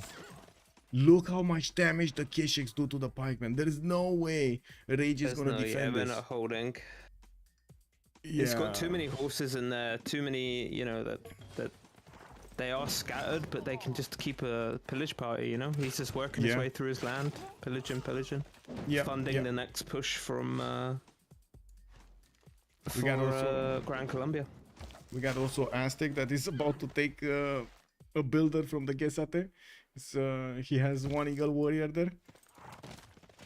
But yes, it looks very bad for Rage right now. With Keshiks doing 70 damage to a pikeman. 70 against the pikeman's 55. No general. What's that? Oh, and of course, Mongolia does have a +12 on goal. +12. Yeah. The general was off the cards though, because you know Mongolia scooped all the early ones, scooped all the medieval era ones. Oh man, oh man, oh man. Is he gonna manage to get a general here? I don't think so. I don't think he has time No. in production to get No. It's not 305 happening. points. Yeah, it's not happening. Ooh, that's like buying a Lambo, you know, for the general. That's basically what it is right now. Buying one of those supercars for instead of a general. Wow, that's expensive. Looks like Gran Colombia is gonna need to fend off attacks from Mapuche, which is trying to actually get at his opponent here to try to pillage some of these mines. Looks like Jessica is managing. Oh wait, she's not managing to do that much. She lost that samurai, or is this the samurai? Was this the samurai that just ran away? Yeah, it needed guess to. so, They right? couldn't afford to lose it. Like I said, I think it's CC o'clock. Yeah, 3 Civs getting pushed right here is not looking good. We do have Sabuga, by the way. Look at him go. 251 points of production. He's oh my god. How many cities did this guy settle? Did you see the settled thing? 10 and took an 11th, I think. Wait, what was that? Or the Blob? Did you ever see the Blob? The movie, No. like from like the 80s or something, Nope. the horror movie. It was basically like an alien ship that landed on Earth, and it started making foam, and that foam started transforming into a creature, and the creature just kept on expanding, like literally just foam everywhere. That's basically what's going on with Persia right now. He's basically the Blob. He's killing everyone. Look how many cities he has. What was it? What was it? 12 cities. I mean, okay, so looks like the Mongolian Keshex did manage to eat through the initial defense that Gol put out. And a lot more units are coming out. Oh, look at the line of units with knights also getting out of the cities of Nairin. He did build the infrastructure, so all of those units are gonna get in just a few turns on the Gallic doorstep. He lost 1 turn of science also, because I see printing went down from 2 to 2. So basically, you know, from 2 to 3 basically. Oh, this is dangerous. Vietnam moving out with his knights, trying to actually get the choke points. Makes sense. It looks like Mapuche got pushed back. One of his Mano Raiders did die, a level 2 Mano Raider. That was quite expensive. We do have Tokugawa managing to save her a samurai, and I do notice Mongolia is trying to get in, but to be honest, these samurais are actually very strong against Keshex, and there's no spy from Mongolia in the lands of Japan. So, yeah. So, wait, let me get this straight. We all thought this is COC's game when we saw the spawns. But when push comes to shove and we actually see the players using the Civ bonuses and using their position, just leveraging that against their opponents, they're managing to win this. HOH have played this game extremely well. I think, like you said, they've used the Civ bonuses very well. They've also from the get-go knew that they wanted to let Aztec and Persia do their thing once they realized they could, and they've left the 2 Warses to do their job. Looks like chat is saying they don't even need to take cities. They just need to keep on pillaging and annoy just them. keep on pillaging, feed Persia. Yeah. Let Persia just sim, you know, buy builders, buy what he wants, you know. Yeah. Mongolia got to pick up Hildegard of Bingen. Gold got the healing scientist. Dave also, good evening, sir, and welcome. I gotta ask, Dave. First of all, you wanna join us? Second of all, what do you think of your team now? We were a bit worried before the game. What do you think of the team now? Swissy, no army, nothing to stop the pillaging. Well, to be honest, Rage is trying to get the army out. They're just not strong enough to withstand all of the strength coming against them from the Keshex.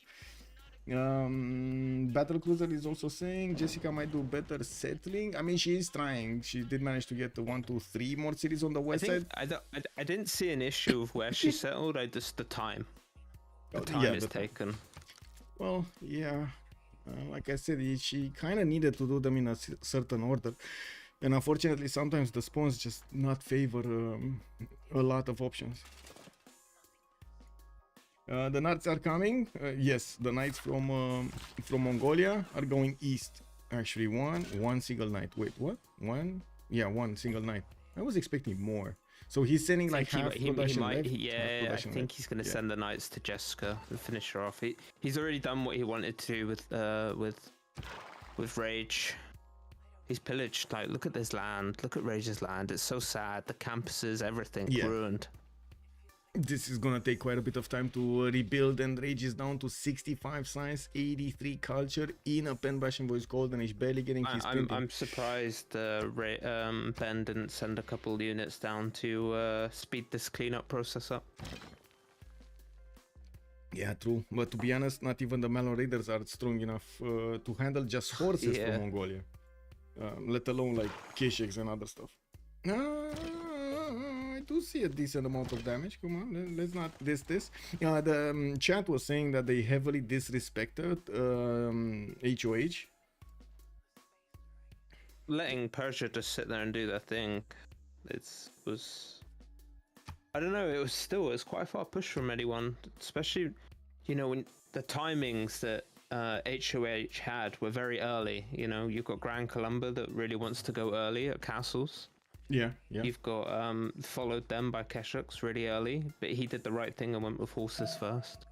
Oh man, massive army from Gran Colombia moving west towards Mapuche. We do have 2, 4, 6, 7 of these knights already going, or even if he wants to, he can go 9. And he might really take Kabul and liberate that for a few more points. There is also another settler moving there, so that's maybe another victim. And of course, Willy Mapu is exposed. He does have Governor Victor in there for a bit of defense, but Mapuche doesn't have that many units to defend it. I don't think they've got the gold either. Look at gold, minus 27 per turn. Yeah, Nairin is minus 29 also. Yeah, but they've pillaged so much gold. They've got so much gold in the bank, I reckon.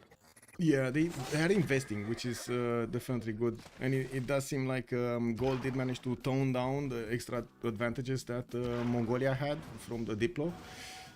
I don't see Aztec. Oh, I do see Aztec moving actually. Wait a second. He started moving his men at arms towards the cities of Mapuche.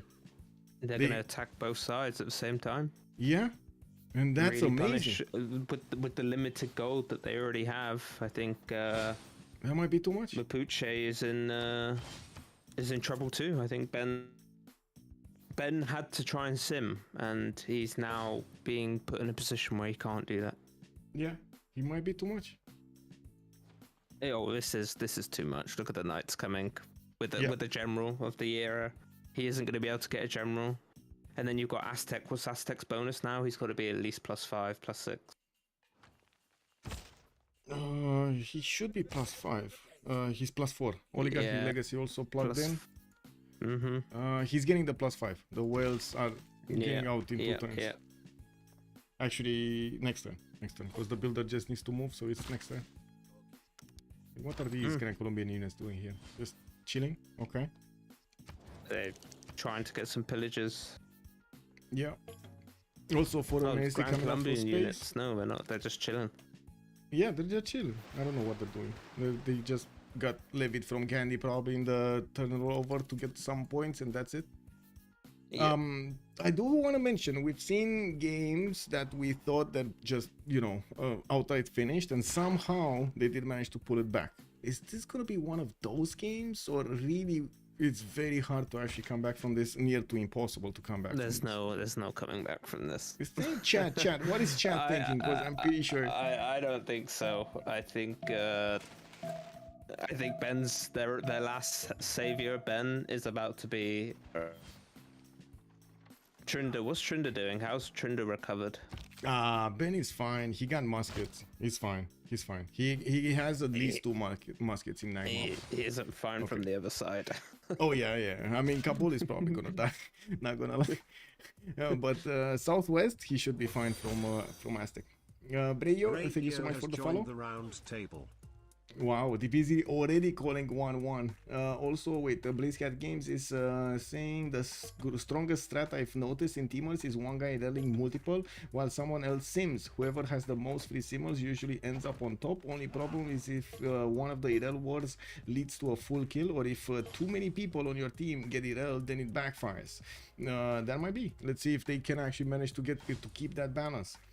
This is the best of 5 whole triangle, and COC did go into the series from the upper bracket, from the winner bracket, so they get an extra win. So right now it's 1-0. If this game is going to be won by HOH, it's going to be 1-1, or if it's going to be won by COC, it's going to be 2-0. Gladly, sir. Just build walls, and Kabul is untouchable. Untouchable.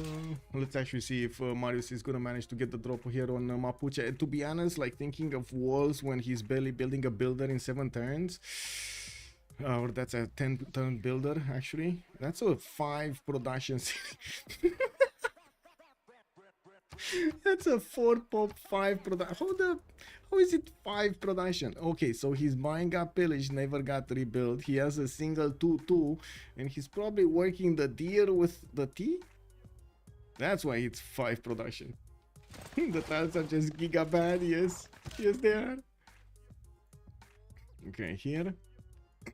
Another level 1 spy got deployed. I'm pretty sure Mongolia is gonna try to get a level 2, but he needs a mission. He's gaining sources here in Alesia, and he needs a mission. Really needs a mission. But I think this attack, unless Mongolia... Oh, okay, never mind. Yeah, there we go. I was talking about unless Mongolia is getting massive reinforcements, this attack is kind of over. But to be honest, he's getting massive reinforcements. So he's... Yeah, he's gonna keep on chewing. He's getting pushed back, though, by Jessica. Jessica is managing to get to levy these samurais against the Mongolia. Wait, Jessica did manage to get a religion, right? Oh, that was Hepatitis C, Zen Meditation and Defender. Mapuche did also get Warrior Monks with Stewardship for the extra science on the campuses and commercials for the extra gold. Does he have it in a Mapuche city? In a Moksha city? Yes. Yes, he does have it actually in quite a few cities. He did convert himself very quickly here. Interesting.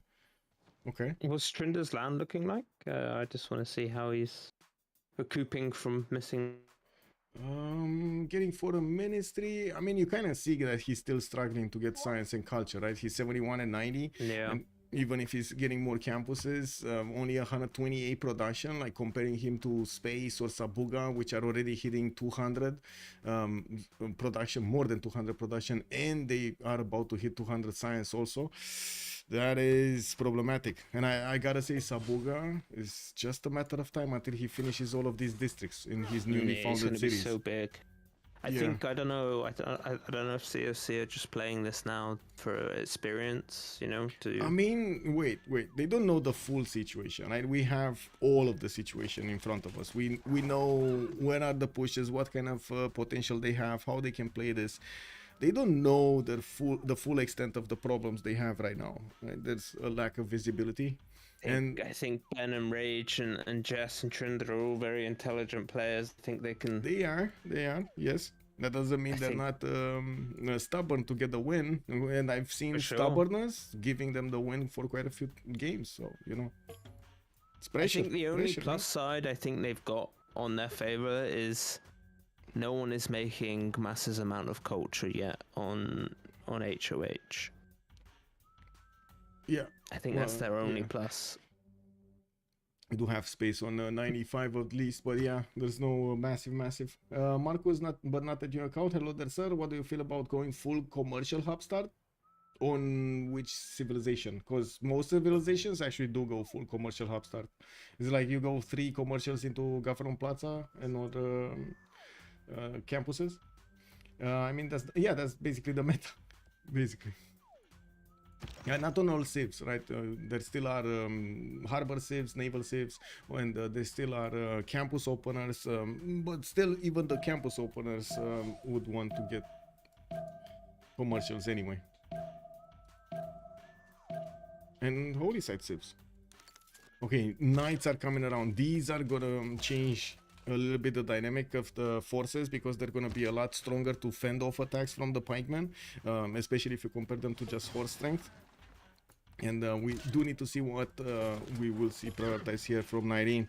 Definitely he's doing the damage against the pikemen with these K-Shakes, and that's a lot of damage.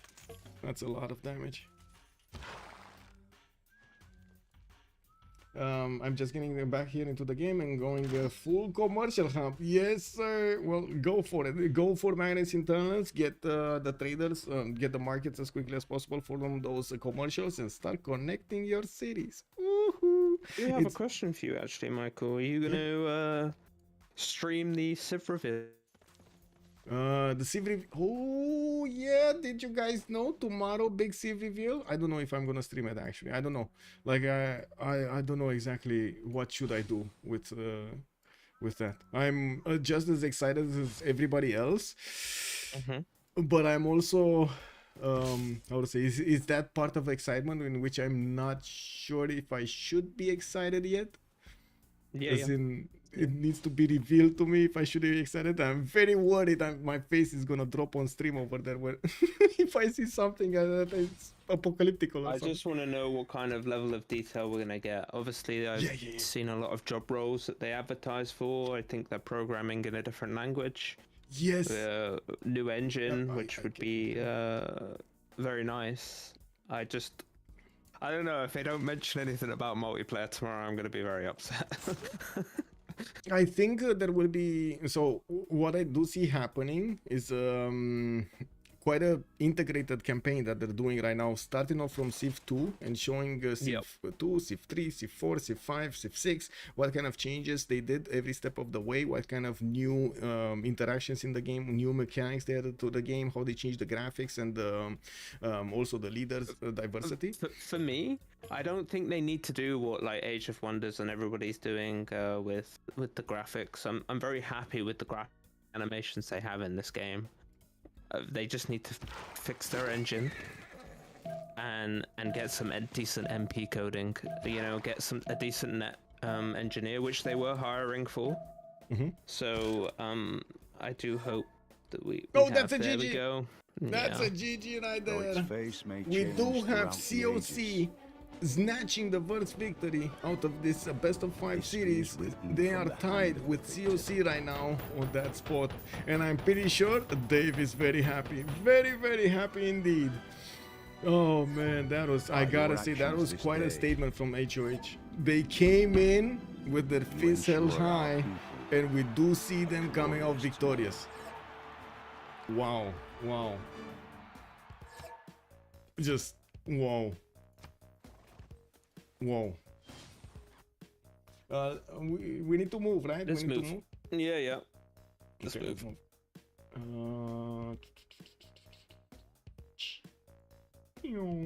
There we go.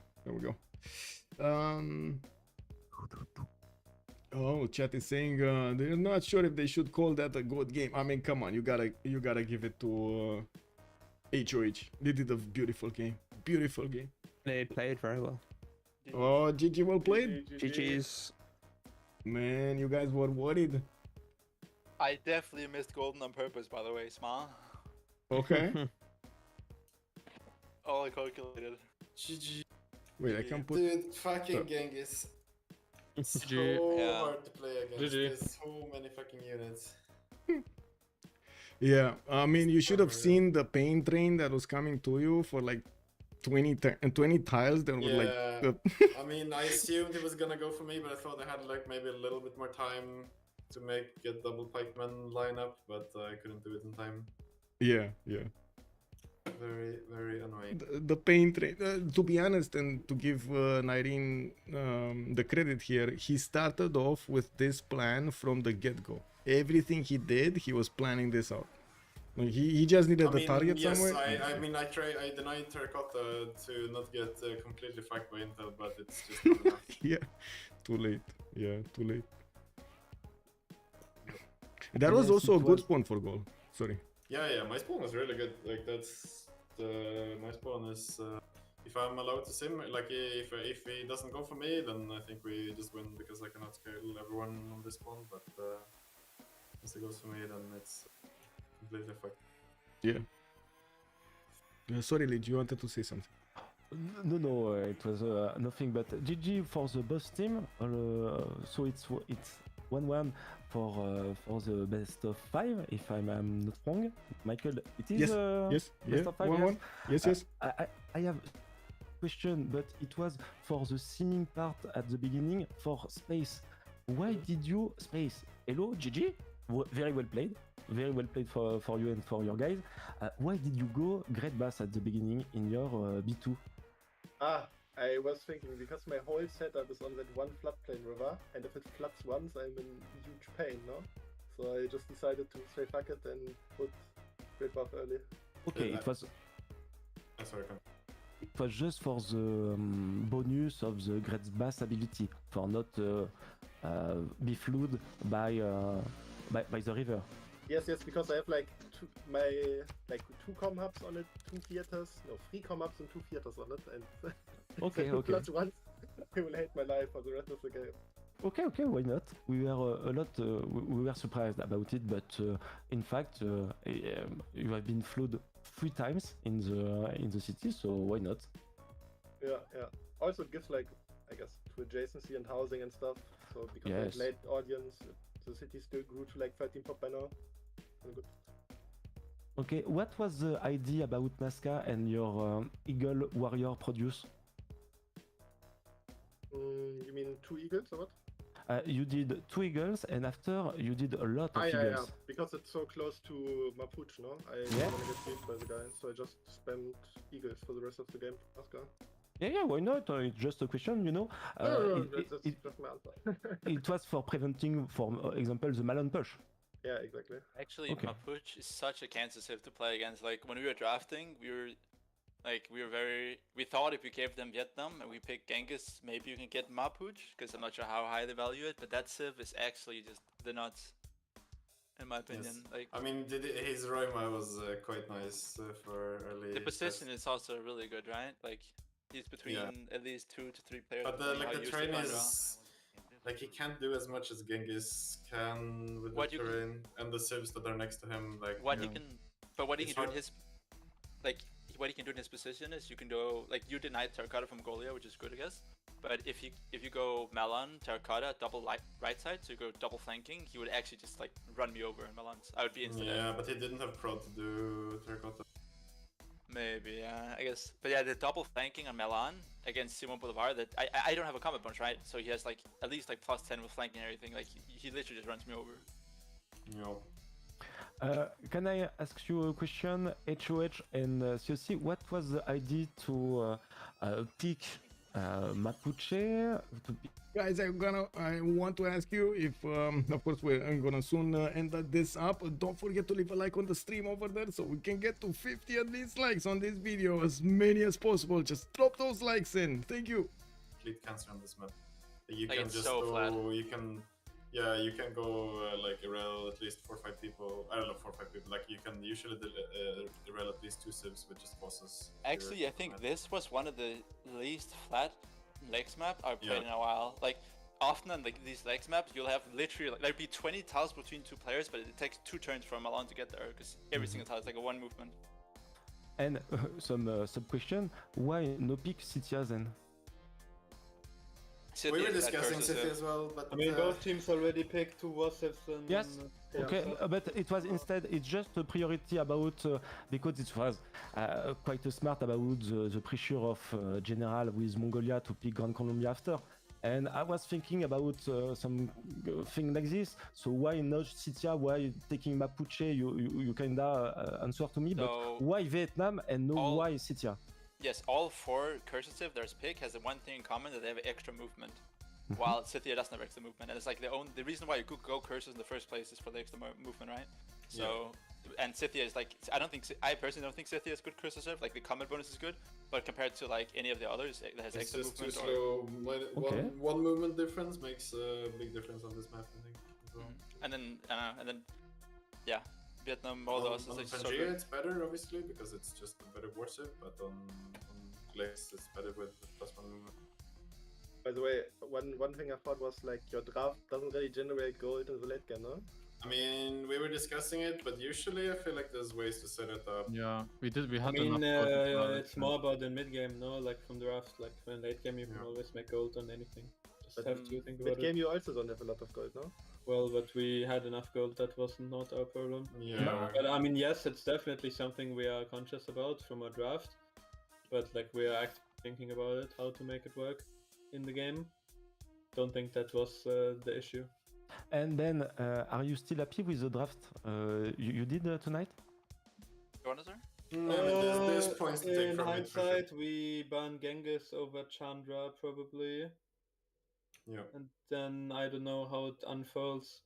But then if We you ban, realized too late we have to also ban Coupe, and then we were like, then it was a bit sus to let Genghis through. Like we didn't want to leave Genghis, but then we remembered that Coupe is also Thank you about your answer, but don't say too much for your next game. Maybe No, Ben. Please explain more, Ben. Ben, think about your next game. Guys, I forget everything I'm thinking about right now. Anyways, and next game just pick what I want. Maybe a little question for Jessica. It was a nice fake that Mongolia did into you. It forced you to do general, to do triplet project. How did you feel? How did you feel this game? You tried to catch up and you did well in the mid game with your science. How was your? I just don't have any cities. That's the perils. I didn't know when to build settlers because I was doing the projects and then units. And then, the land is very poor. It wasn't great, but it felt really defendable land, so that's why I was fine with not remapping and such, because it felt safe. But not safe. I railed myself when I realised Mongolia was there, I guess. Him taking all 4 first generals was sad. Yeah, and after Akkad has been tech, so you have to respond, you have to do something, you have to do League has joined the round table. something to prevent any problem. So yeah, you have been delayed, and it was just for your information, Reg. I will stream to you, and I will say GG and good night after. There was only 1 tile choke to go from you. Like further away on the south? No, wait. How is that the question? Go show Chandra's choke. At military engineer. Like that choke is so far away. Go show the choke in Vietnam. That's so funny. Like, tell me how 6 curses go through the right choke. We saw that joke. We knew that. Yeah, it was very difficult to get some. Wait, show me the Genghis choke again. I didn't see it. I mean, yeah, that's so far away though. I don't know. It's impossible. There's no way. There's no way. He just gets there early and he can just get through. I don't know. I mean, I should have obviously scouted, but I was scared it was units, so I just had my scouts as for vision. But I should maybe have pushed further up. I understand. And I don't know if it's also kind of rare on this map. Like this map is usually completely open in Tundra. Yes, I agree. I was very surprised to see that that chain of mountain. Yeah, and I don't know what is the best play. Do you have to maybe put a city to get? Yeah, I mean, I didn't push enough cities early. Like if I know I can maybe rush city there, put Oppidum in the choke, put like a couple of units, and then I'm chilling, right? But yes, didn't know. Wait, did you try Kolo? No, I didn't try.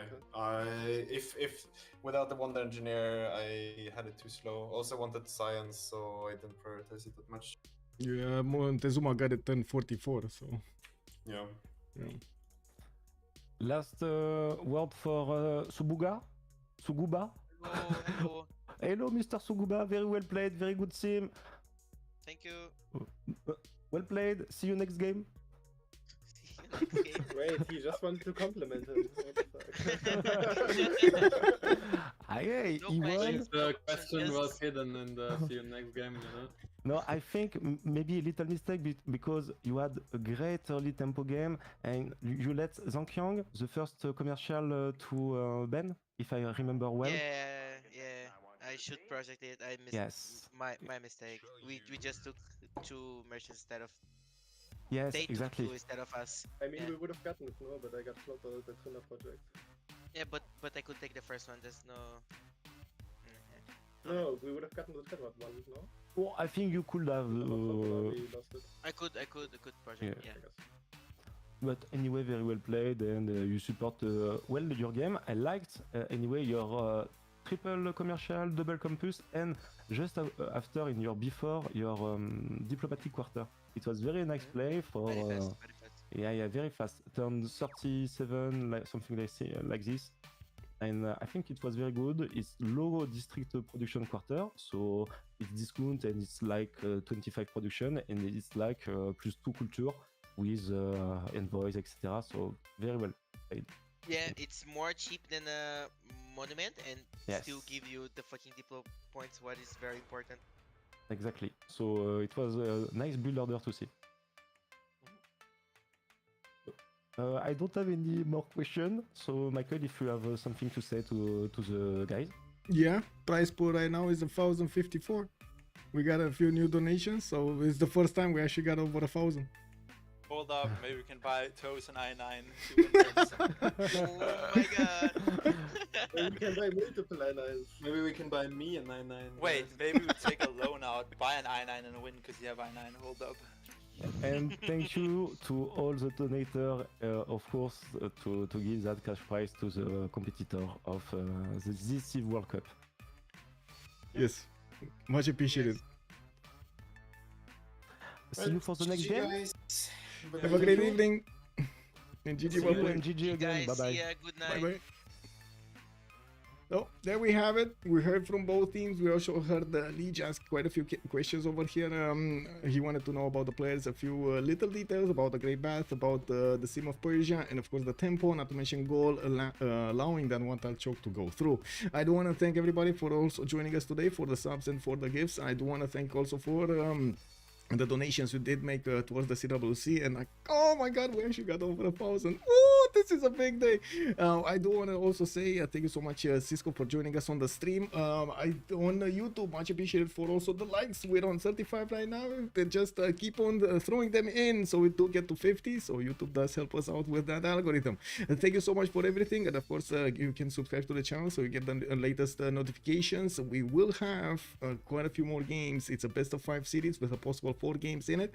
Then we're going to need to see who's going to win this CWC season 9. We're going to talk afterwards about the other tournaments. Keep tuning in, and you're definitely going to see quite some awesome sauce in August as well. Have a great evening and see you next time. Bye bye bye.